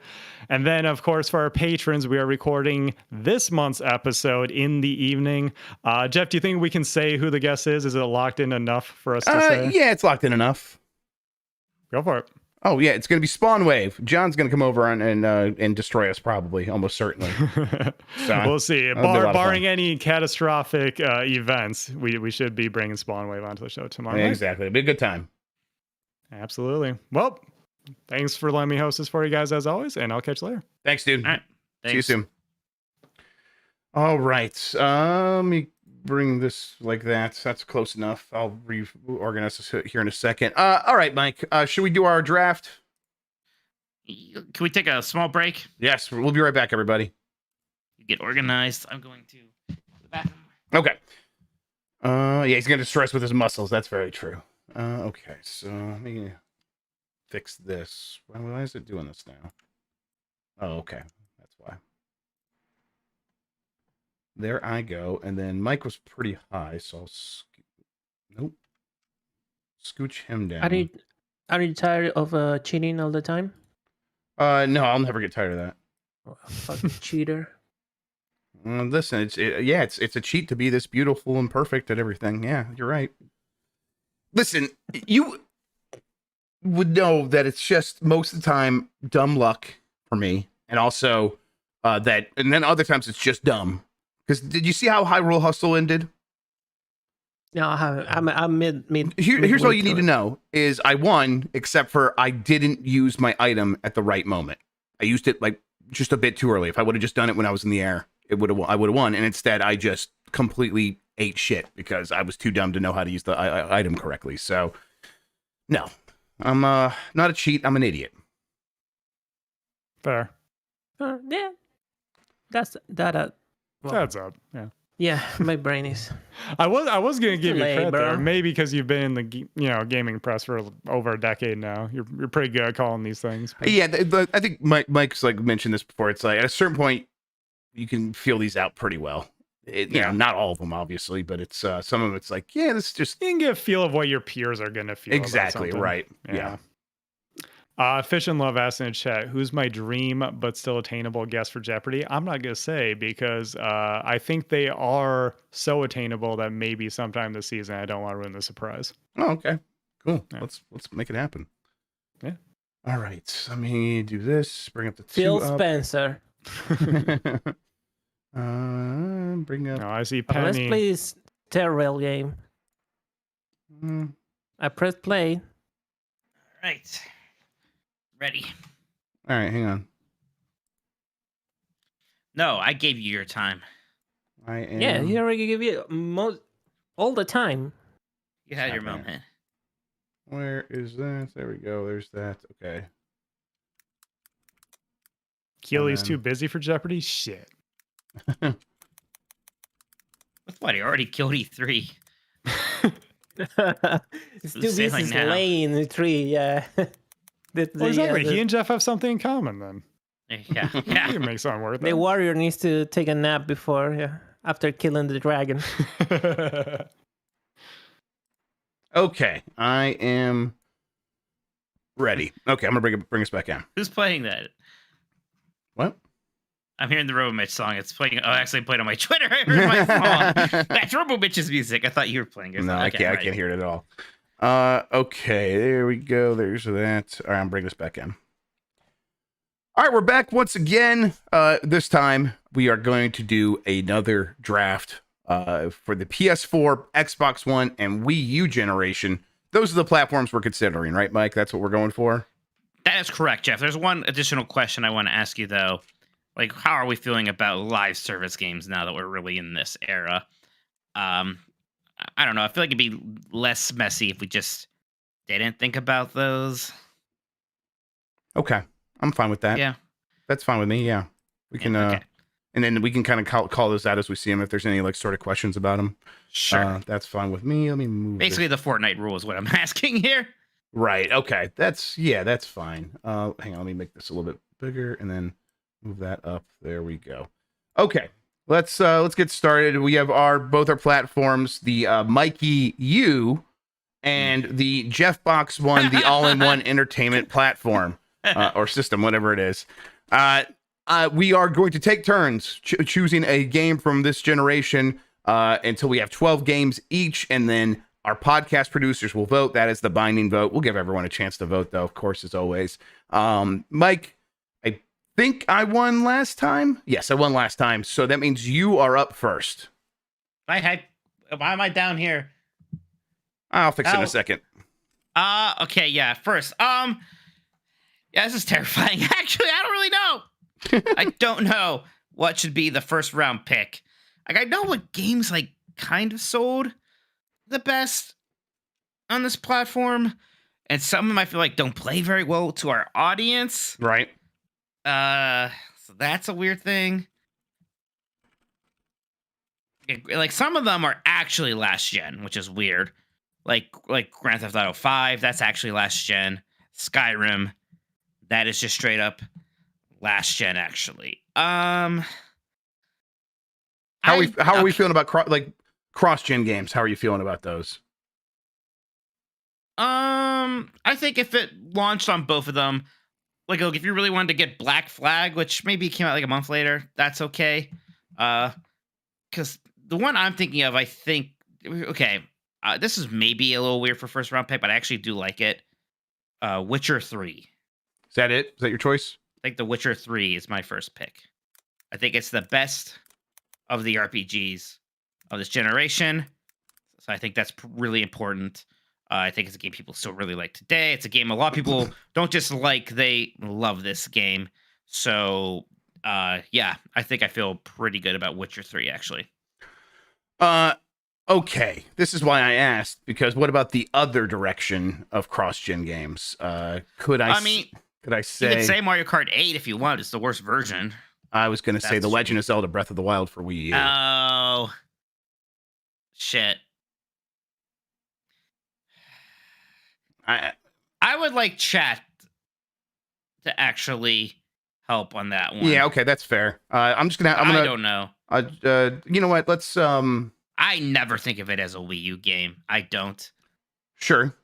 Yeah, for sure. Me neither. but it is.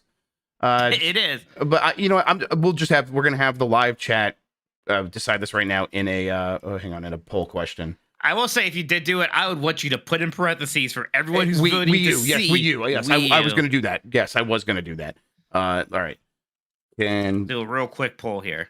We do a while. All right, that's rolling out. In the meantime, let me look because they're probably going to say no to me. I vote no. Let's see here. Yeah, I don't know. Some people are saying yes. Let's give it a second because it's going to take. Let's give it a second. All right, I'm looking, I'm thinking. No, Jeff, it's overwhelming. You can do Breath of the Wild. All right, you should. Okay, all right. It's overwhelming, and I don't really discourage it. It does count, but yeah, I want you to say Wii U version. Yes, I will. I was definitely going to. Breath of the Wild, Wii U. Interesting. Okay. I didn't even think of that. Okay. Well, good on you. Mike, back to you while you're doing that. I chose Breath of the Wild because it's fucking Breath of the Wild. Yeah, interesting choice there. Yeah, I hope that explains my thinking. Yeah, I think you're covered now. You're good. Okay. Oh, okay. I don't really think there's that many the Wii U games I would really pick now. I think most of them kind of got better ports later on, or just got ported and were better, or got better sequels on Switch. I think a lot of people still like Mario Maker 1 more. I feel like everyone was higher on it back then. Is this right? Yeah, I'm going to say Mario Maker. Ooh, I like that choice. The OG Mario Maker. Okay. I like that choice a lot. People who love Mario Maker really love Mario Maker, and I'm one of them. Yeah. I want to go with a Nintendo strategy. You know me, Mike. How that's always what I want to do. It's a weird generation to do that. It's a weird generation to do that. So instead, I'm going to choose Bloodborne. I'm going to go with Bloodborne because I think there are a lot of Bloodborne freaks out there, and I think that's going to help. When I think of defining PlayStation 4 games, it's Bloodborne. Yes, it is. I am going to have to immediately come right back and take Sekiro then. Yeah, I'm not going to mess around. That's a completely fair move. Because last time you got, I think, like Dark Souls, and I didn't. So I'm going to jump in right now and get Sekiro. Yeah, I think that's one of the things we've learned is you got to have a from game. You got to have a from game on here. Okay. It does feel like there are a couple more big boys on the board, and I got to decide which one I want. At least I think undeniable big boys. And I think, and this is a hard one for me because neither of them are really my game. I do want to say, like, there are a lot of games I know, like, later that I think of as PlayStation 5 and Xbox Series X games that I know got, like, late gen ports. I don't think we should really consider those. For example, like, we shouldn't really consider Elden Ring. No, kind of I wasn't going to do Elden Ring. Yeah, because I agree. Yeah, I just want to say that because I saw that in chat, and I'm like, yeah, I get it, but we're thinking about, I know part of it is nebulous and it's kind of hard to really define these things. It is almost more of a feeling, but I don't think Elden Ring is really in the spirit of what we're drafting here. Yeah, I think Elden Ring came out during the next generation, even though it was on multiple platforms. Yeah, it's hard to say, it's hard to define, but I agree with that. Okay. I think I'm going to go with, well, let me look at what I got. I got that. I think I'm going to go with Red Dead Redemption 2. Interesting. See, I wonder if I could wait on that one just because you don't like it. Right. Yeah. But it's like, there's ones that I know are like headline grabbing, attention grabbing. And I know that one's one of those. Yeah. It's a big one. It's weird because it's like definitely one of the best selling games in that generation. The people who don't like it really don't like it, but a lot of people really like it.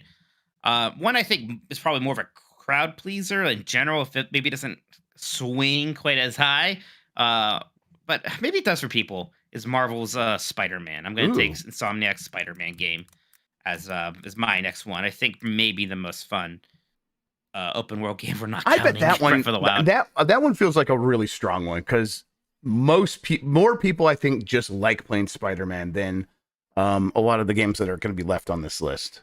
I think that's right. Yeah, people love. It's like one that didn't win a lot of Game of the Years, and I don't think that matters because I think it's like No. I think it has a much stronger legacy than a lot of other games that even came out that year. I am gonna go with the other one I was considering, which I was not even thinking about Spider-Man. Now I feel really dumb. I'm gonna go with God of War. Okay. I think that does a good job of countering that. It's I think Spider-Man's still even more popular, but I think God of War is right there. I think that's right. I was thinking about God of War also, and I could have maybe done that first. I don't know. Honestly, now I wish I would have remembered Spider-Man. Okay. There's a couple directions I can go here. Huh. Okay, Jeff. I think that actually we're all missing the real big picture here. I don't think it's about graphics or gameplay. I think it's all about seasons. That's why I'm going to pick Forza Horizon 4. All right, I like that. That's my next one here. All right. Probably, I feel like one has to be maybe the most popular racing game, at least most talked about. Right. Game of that generation. I don't even know what racing game I would really counterpick with at that point. But I do. I'm gonna wait on that one. I think I can get away with doing that one later. Okay. Excuse me. I could that's the Wii U. No. Well, no. I'm trying to think like because you just branched out into racing games, and I'm like, okay, should I be thinking about other genres I could begin plugging the whole of? I think I'm gonna go with an RPG, and I think I'm gonna do Persona 5. Yeah, but did you pick Persona 5 last time? Did I? If I did, let's not count it this time. Should we? Okay, because I'm okay because I can't remember. I think now that you say that, I feel like I did. Yeah, I think you might have. Now we can check because that place stole our list, right? That was funny. Yeah, we could just like look at that, right? We put that in our. You retweeted it. Yeah. Where is that? Where's Well, Jeff? That? Didn't you text it to me? You're like, yeah, it's right here. Yeah, I did send it to you. Didn't do it Here last time. I feel like I did a Persona like that, but I must have been Persona 4. I think Persona 5's fine then. No, you didn't. Okay. All right, I'm gonna do Persona 5 then. That's pretty good. I think that's the one. Yeah, I think that's the big RPG. At least that should. Yeah, that feels right. Oh. Okay. I'm gonna wait on that because it's not kind of a counter pick, not as sexy. I don't think you're gonna also pick right. it. Yeah, we're right. That's why I'm also in that same zone with a lot of the things going through my head right now. Yeah, I'm actually gonna go this route. I'm going to pick a fighting game. I think probably the biggest of that generation. I'm gonna pick Mortal Kombat 10. Mortal Kombat 10. That's another crowd pleaser. That's gonna go. I know it's like maybe it gets a little mixed because like 9, 10, 11 are all good. This was the one that's really in the middle of that generation. I know I liked that one quite a lot because it kind of almost stood on its own. Like 11 has a weird time travel thing. 9 was like the big reboot. Mortal Kombat 10 was just awesome. It really felt like, Mortal Kombat is like the biggest thing in the world again when that came out. So yeah, I feel good about Mortal Kombat.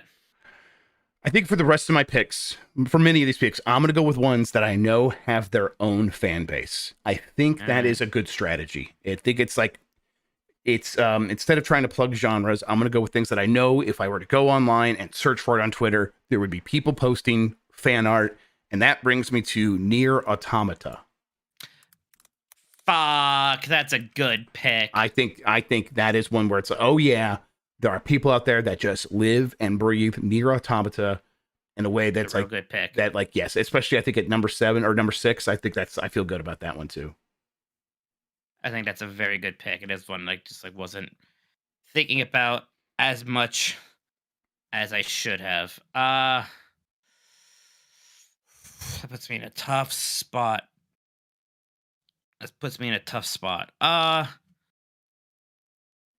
Okay, maybe I need to pull from myself a little bit here.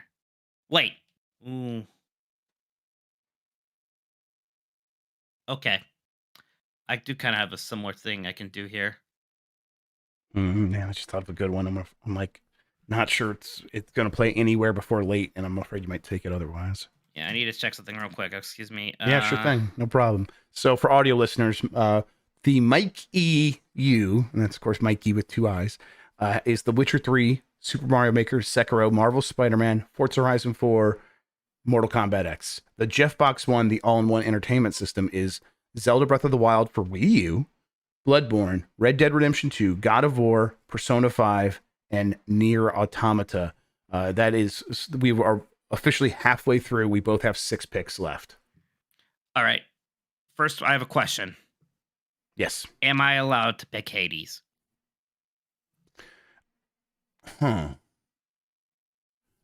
Hades came. What is Hades out on? It's on PlayStation 4, Xbox One, Switch, then like later Series XS. I've seen Chat a lot is of overwhelmingly yeses. saying yes. So yes. Man, that's All right. a good one. Fuck. Give me Hades. Give me Yeah, Hades. wow. Yeah, holy smokes. Okay.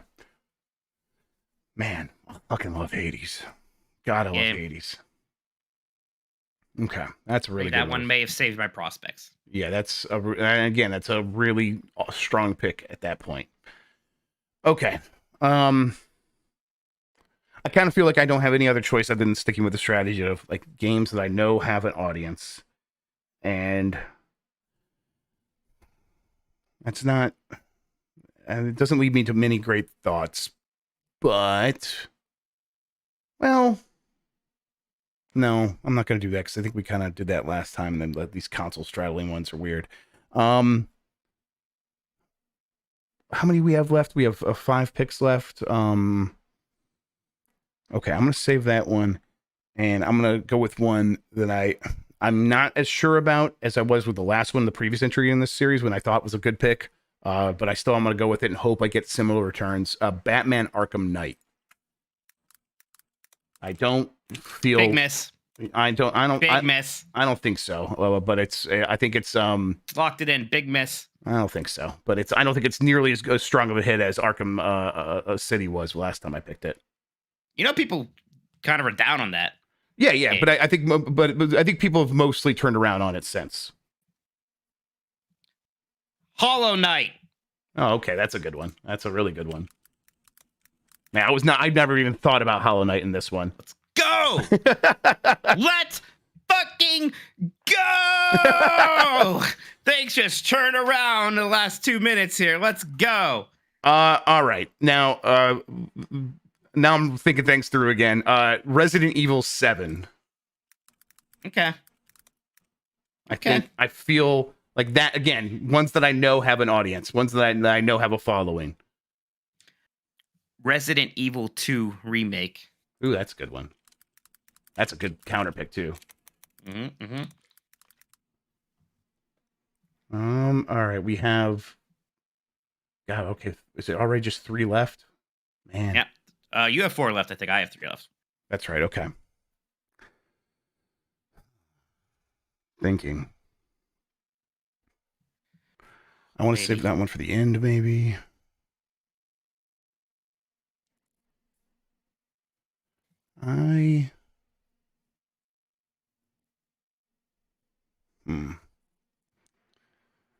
Does that play now? I think it plays now.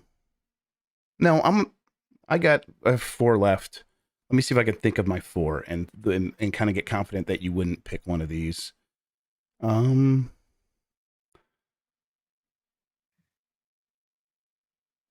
do I have in terms of multiplayer? Man, I just don't like my options for that. And it's like, I don't know if that holds up in a way like that people today would be excited to pick console because of that. And it's like a weird one. And you know what? I think that one counts as live service. So we wouldn't be able to do it. I'm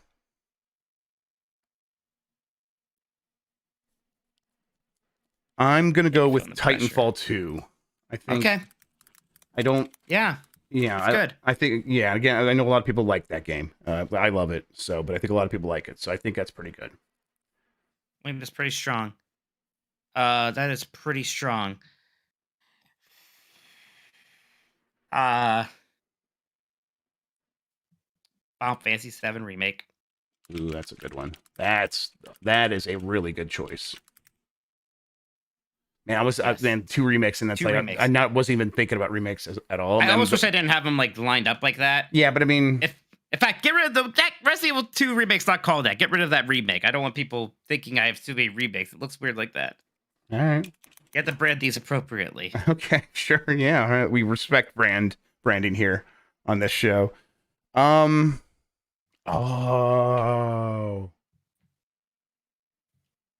Monster Hunter World. That's good. No, it's fine. I mean, does that break our live service rule? Not really. You're fine. You're fine. I think it has to be way more closer to Fortnite to be a live service game, Yes. and that's nothing. That's not even close. So what we have, two left each, right? Yes. Okay. Okay.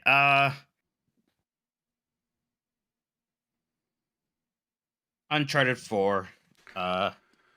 Yeah, this is. I mean, it would have been weird if we left it off. And this It would have been weird. And that's like the I know, right like spot for it. I feel like our audience and some people turning started, but guys, this is probably my favorite of the PlayStation exclusive. I think a lot of people do still feel that way. I love Uncharted 4. I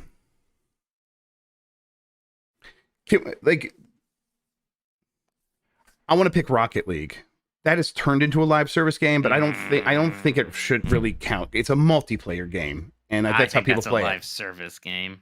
But then it's like we can't choose any multiplayer games because they were all kind of turned into that during this generation. Like, I think that one is, man, that is that not just like pure life service to me?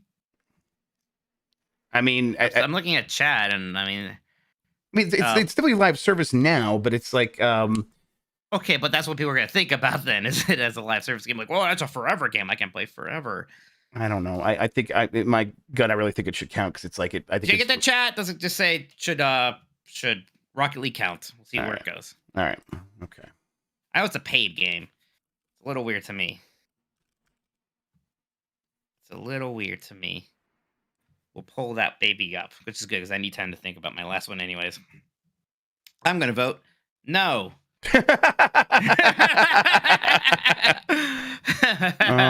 Okay. Okay, we'll let that cook a little bit. You think about backups here. Yeah, I got some I'm backups. going to think about some other things. No.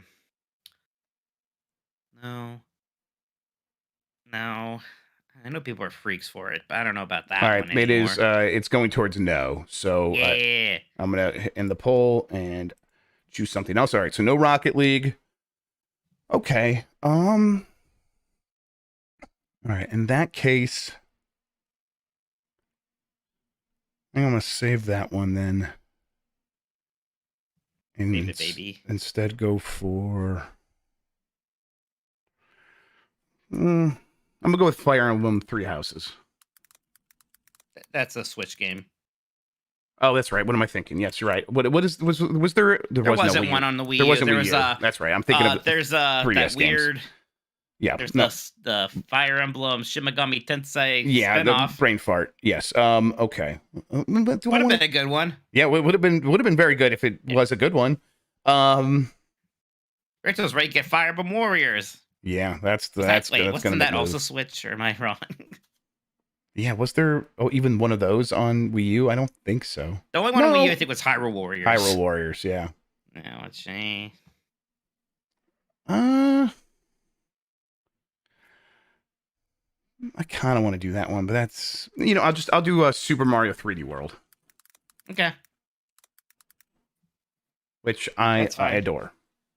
It's weird because like I don't know if other people are gonna think as far into this as I did. I was not that into that game until it got ported to Switch for some reason, and then I loved it. Yeah, I loved it right away. Look at you at the worlds. You have all the world games there: Monster Hunter Worlds, Super Mario, 3D World. Dan Riker doesn't even think this is a mainline Mario game, Jeff. I don't know what you're thinking here. Yeah, but he doesn't. He says it has nothing to do with the quality, which is just also an insane thing to say. But Okay, last one for me. Last Wait, pick. count 1, 2, 3, 4, 5, 6, 7, 8, 9, 10. Okay. Oof. There's that one I did think about. I just don't. No, I just don't think it's big enough. And I discovered something better for that niche anyways. So I think that's okay. Do I? You already went against type once to get your. Okay. Yeah, all right. Well, Last of Us Part 2. Wait. I have Uncharted 4. You know what? No, the hell with that game. I don't want it. I would actually rather have. But do I want that one? Because I could pick that one. Yeah, I'd rather would have. Now I'm thinking again. It just seems so weird with Uncharted 4.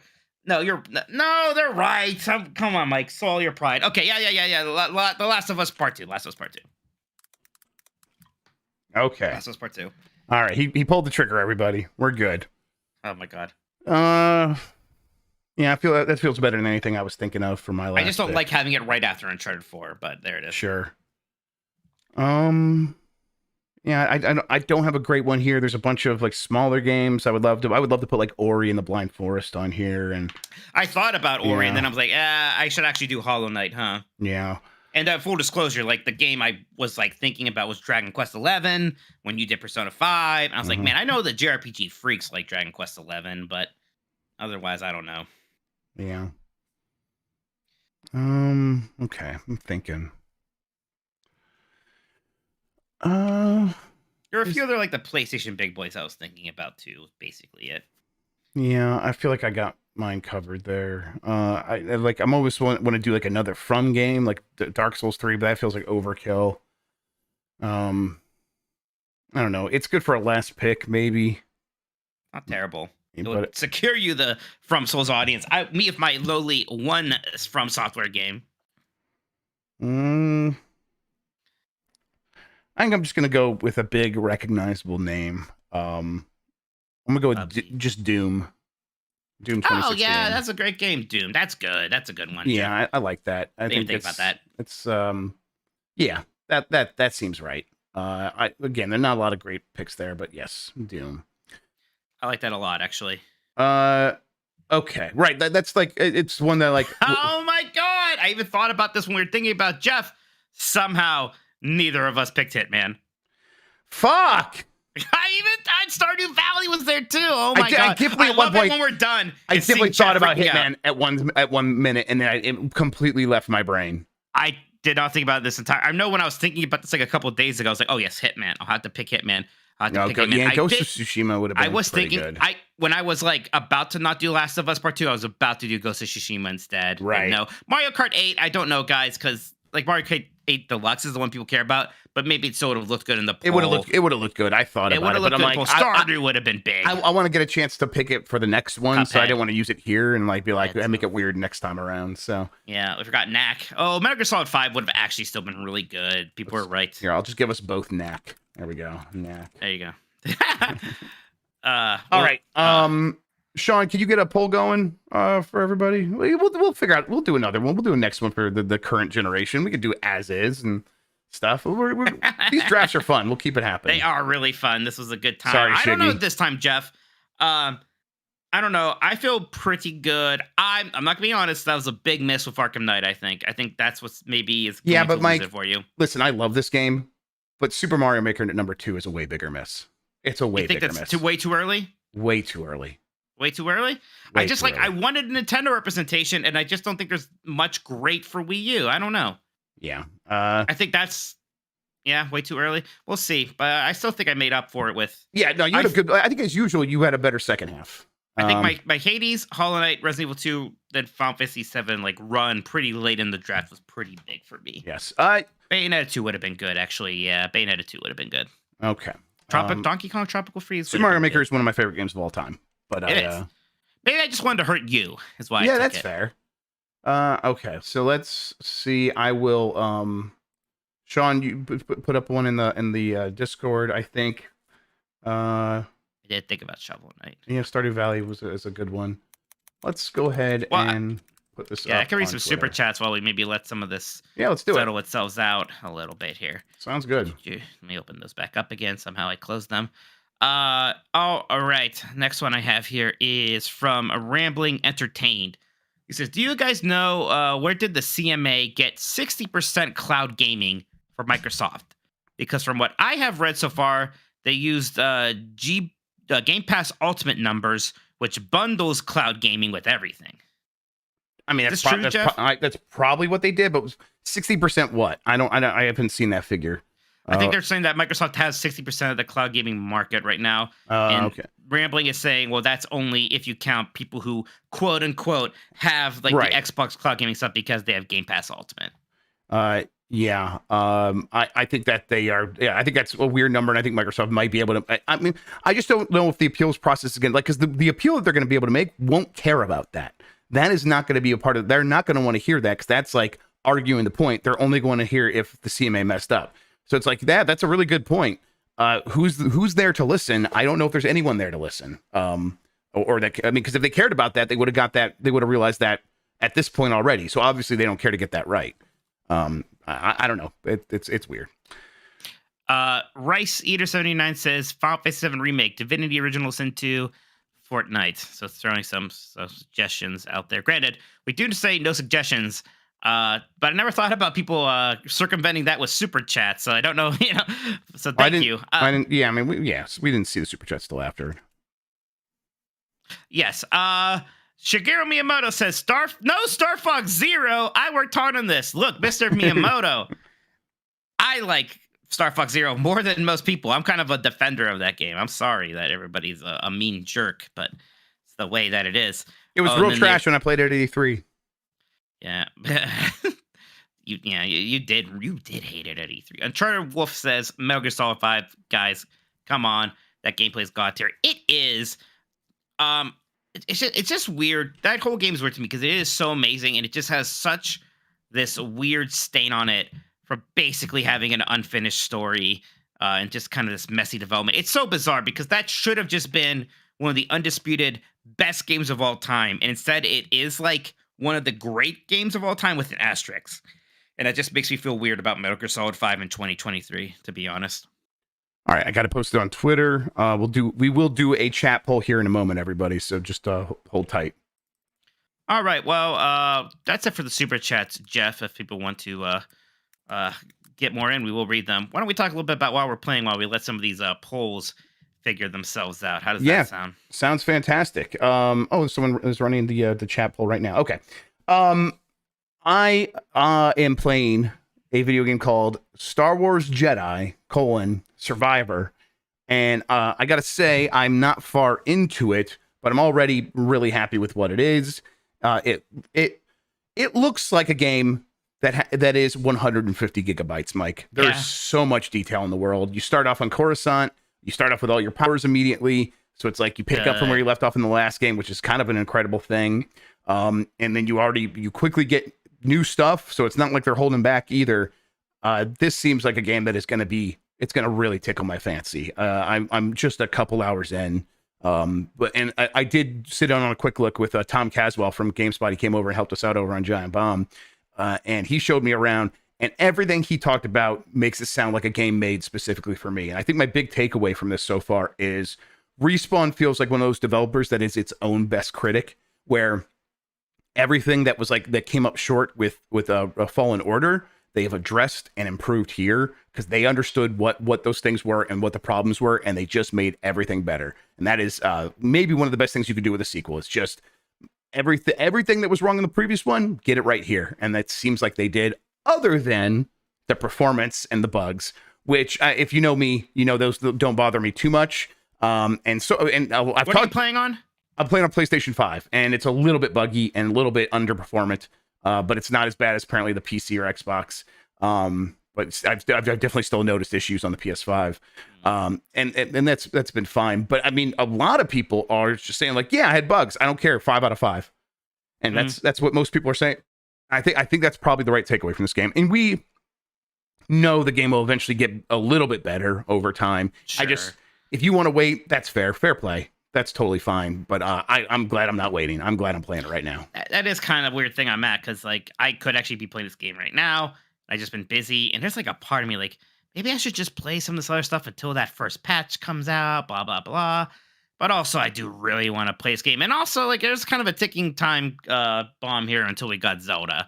So maybe I should be playing it now, and kind of get through it when I can. But me and you both liked Jedi Fallen Order, maybe even more than most people, and a lot of people did like it a lot. So. I think we've both been pretty excited for the sequel, and it seems like most people are enjoying it more than that first one. So yeah, I am excited. Yeah, it's I'm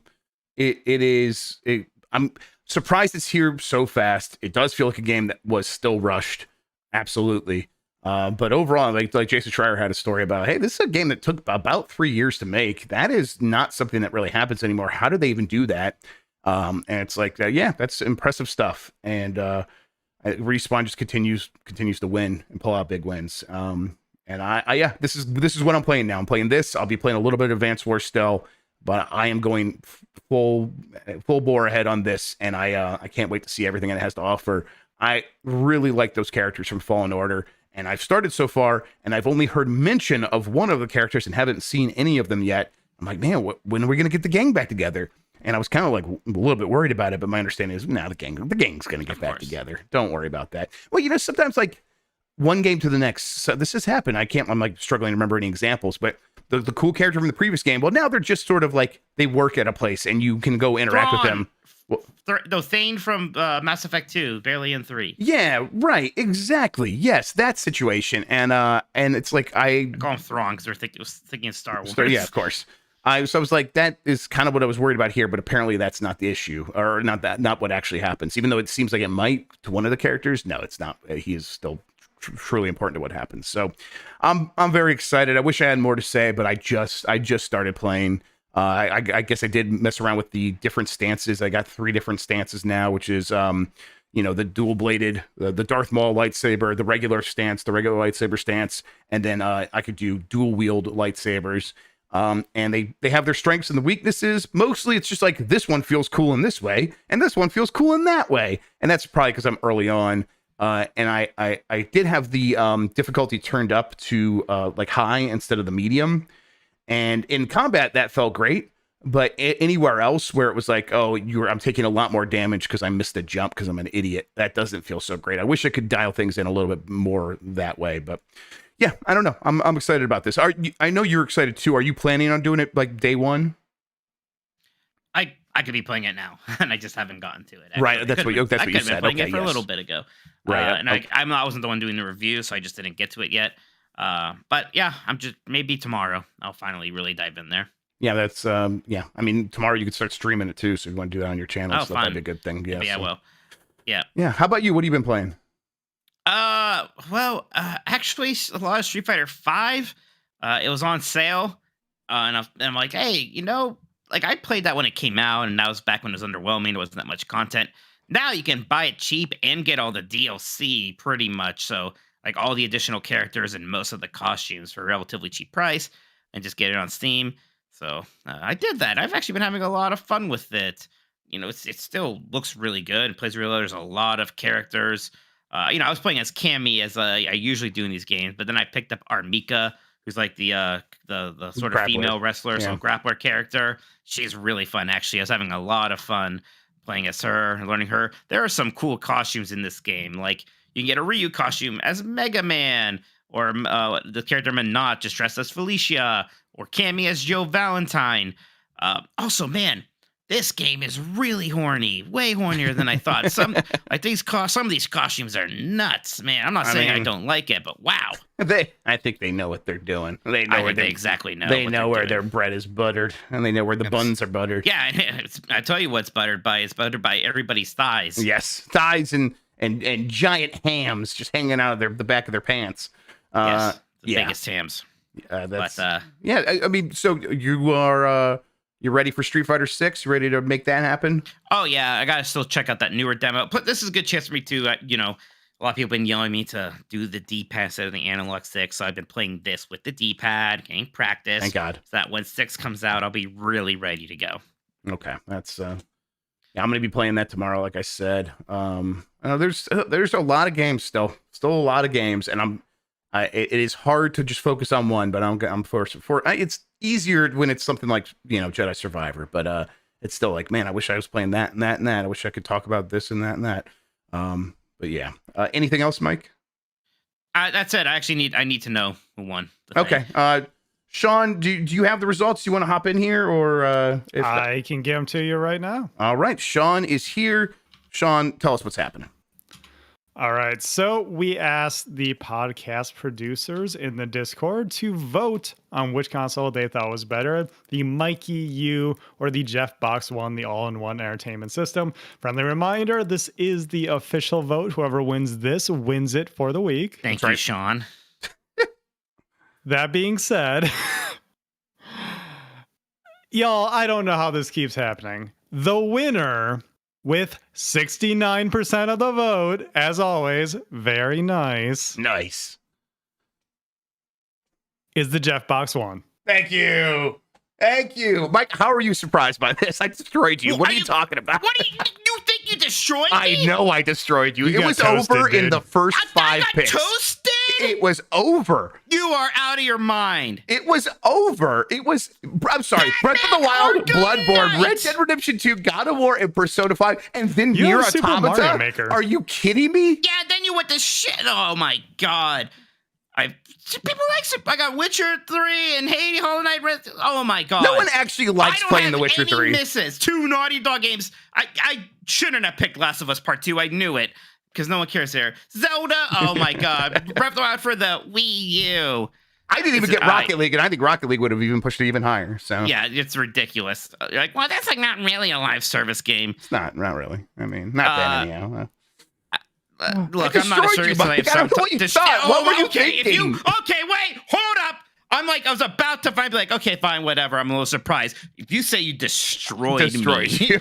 you did absolutely did not give me a break. You destroyed me with Arkham Knight and the Resident Evil game that people don't like as much as like the other Resident Evil game. People on that like system. Resident Evil 7. They definitely do. People like Resident Evil 7, fine. They like Resident Evil 2 remake much more. Yeah, it's definitely more popular. But I don't think And yeah, people you are big won on the Resident Evil poll 7. on the chat too, 64% to 35.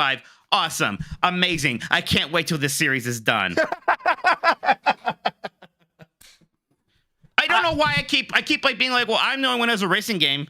No one cares. No one cares how thoughtful I am. No one cares See? that I care and actually try to have a balanced list. And while you're over here with fucking 5 Weeb games and bad Wii U games that got better on the Switch, and Batman Arkham fucking Knight, which I'm the one who defends it, and everyone yells at me.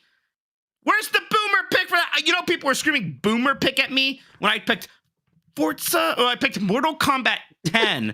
They said boomer pick. What does that even mean? That game came out like 5 years ago. Boomer pick. You know how I can tell Mike doesn't know the audience? He was like, Jeff has Weeb games. How could he win? I should have gotten Persona 5 and Nier Automata. I was very mad you didn't get Persona 5 right away, considering how much you were talking about in the last draft. Those are some delicious tears. Thank you so much, Mike, for the sustenance. I hate you so fucking much. You are the worst.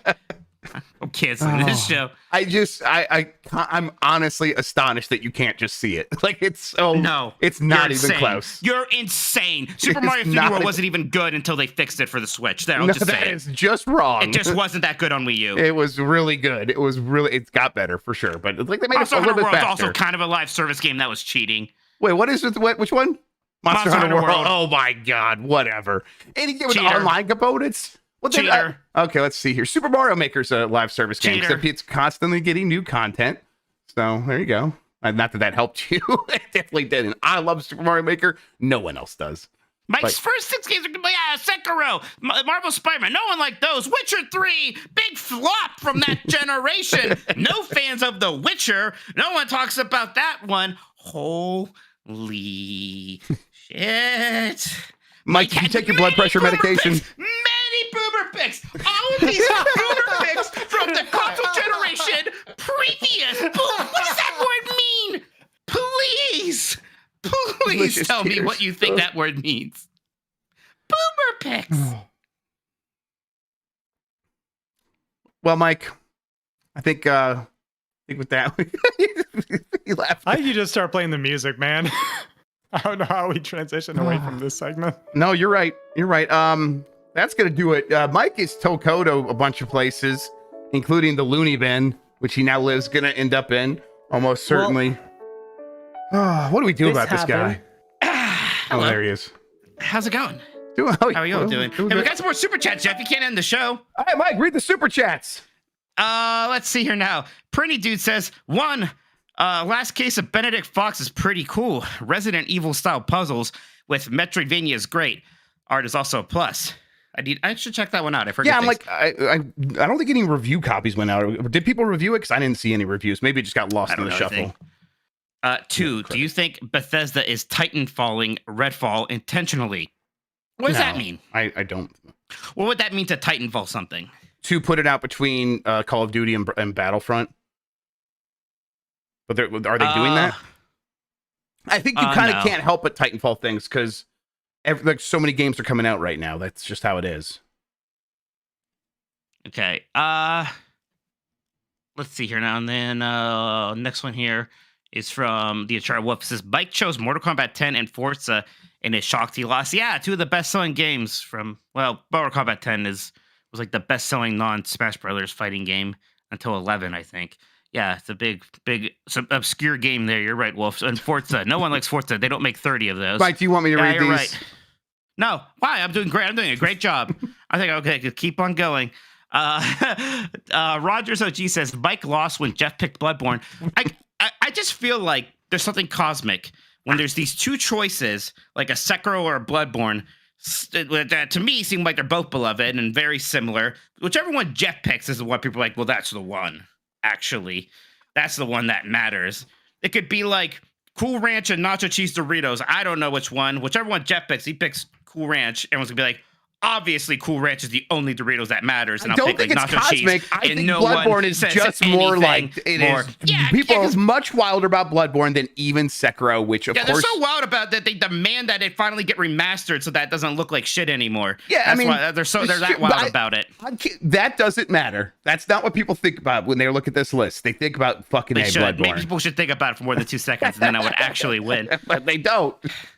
Burrito says, Mike's gonna be okay. He's never lost before. Yeah, you know what? Eat shit, Jeff. Why don't you win a Hyrule Hustle for once, you piece of shit? Why don't you remember how to eat food properly? I was putting you over. I was a worker. Yeah. The test says 2 Naughty Dog games. You're right. What was I thinking? Who likes Naughty Dog? They're pieces of shit over there. They make nothing but bad, floppy games that no one cares about. Oh, my mistake. Honestly, I wish I would have won Hyrule Hustle in a way that was like really cheap so that we could have solved this for that too. Oh. We all caught up? Play the music. You can play the music now. Thank you for the super chats. Thanks for the support, everybody. Thanks for tuning in. Thanks for putting up with this whole entire podcast and everything that it's become. This is a bad show. It's a bad show. I need a break before we do another one. I just don't get it. You've cracked the code in a way I don't understand. Well, it's like, where's Mike? He just walked into the woods one day. We haven't seen him for 7 months. He's been gone. We know he's out there. People spot him. He occasionally goes to the subway, but he's gone. He lives in the woods now. I love you all. Thank you all so much. Yeah, thanks everybody. This is a really good time. I really enjoy this. Yeah. We'll be back with another episode of Last of the Nintendogs on Tuesday. Well, Mike, my wife is going to be out of town and it's going to be a little bit hectic, so there might be a last minute substitution if like my life goes really sideways. But in general, there'll be a Last of the Nintendogs on Tuesday. Game Master decides on Thursday. Look out for all that. Me and Mike are always doing a bunch of stuff on Giant Bomb. You guys should definitely watch that Hyrule Hustle. If you enjoyed any of like what has happened tonight with our draft, that Hyrule Hustle has a lot of that energy, and then you also get to spend some time with Zelda and like kind of get back in the mood for Zelda right before Tears of the Kingdom. So I highly, highly recommend you watch that. Yeah, new Robo Mitch too. I thought that was a really fun time. It was fantastic. Also on Giant Bomb. Yeah, people are really enjoying Robo Mitch. You can tell because they're making songs based on it. There's a lot of fan content, which is fun. Thank you, everybody. Yes, thank you, everybody. Yeah, do the hustle because we're boomers. That's right. That's how we name everything. Mount Rushmore Boomer games next week. Yeah, that sounds good. Yeah, you're right. Never explain. Never say what that means. Yep. Just deliberate. Yep. You got any plans for the weekend, Mike? Yeah, my one buddy's going to try smoking a pork shoulder for the first time. You know, Dave. Yeah. I'm going to hang out with there. We're just going to fun. watch meat smoke all day. That's a good time. You gonna That'll bring be any fun. beer over or what? Oh, yeah. Yeah, I think he's already got some. I think actually he has beer. I need to bring Diet Dr. Pepper. Got Sure. something to drink between those. Can't just go all beer. Yeah, get the Need nectar. aspartame, too. Right, the nectar of life, aspartame, of course. Yeah, All right, everybody. fantastic. We'll catch you next time. Goodbye. Destroyed him. Oh, my God. Not me. Now, smoking meat is a boomer thing. You all eat your bland boiled chicken then, all right? And be cool, hip Zoomers. I'm playing them off, everybody. Don't worry. Zoomers don't use salt. You season your meat. That's so boomer of you.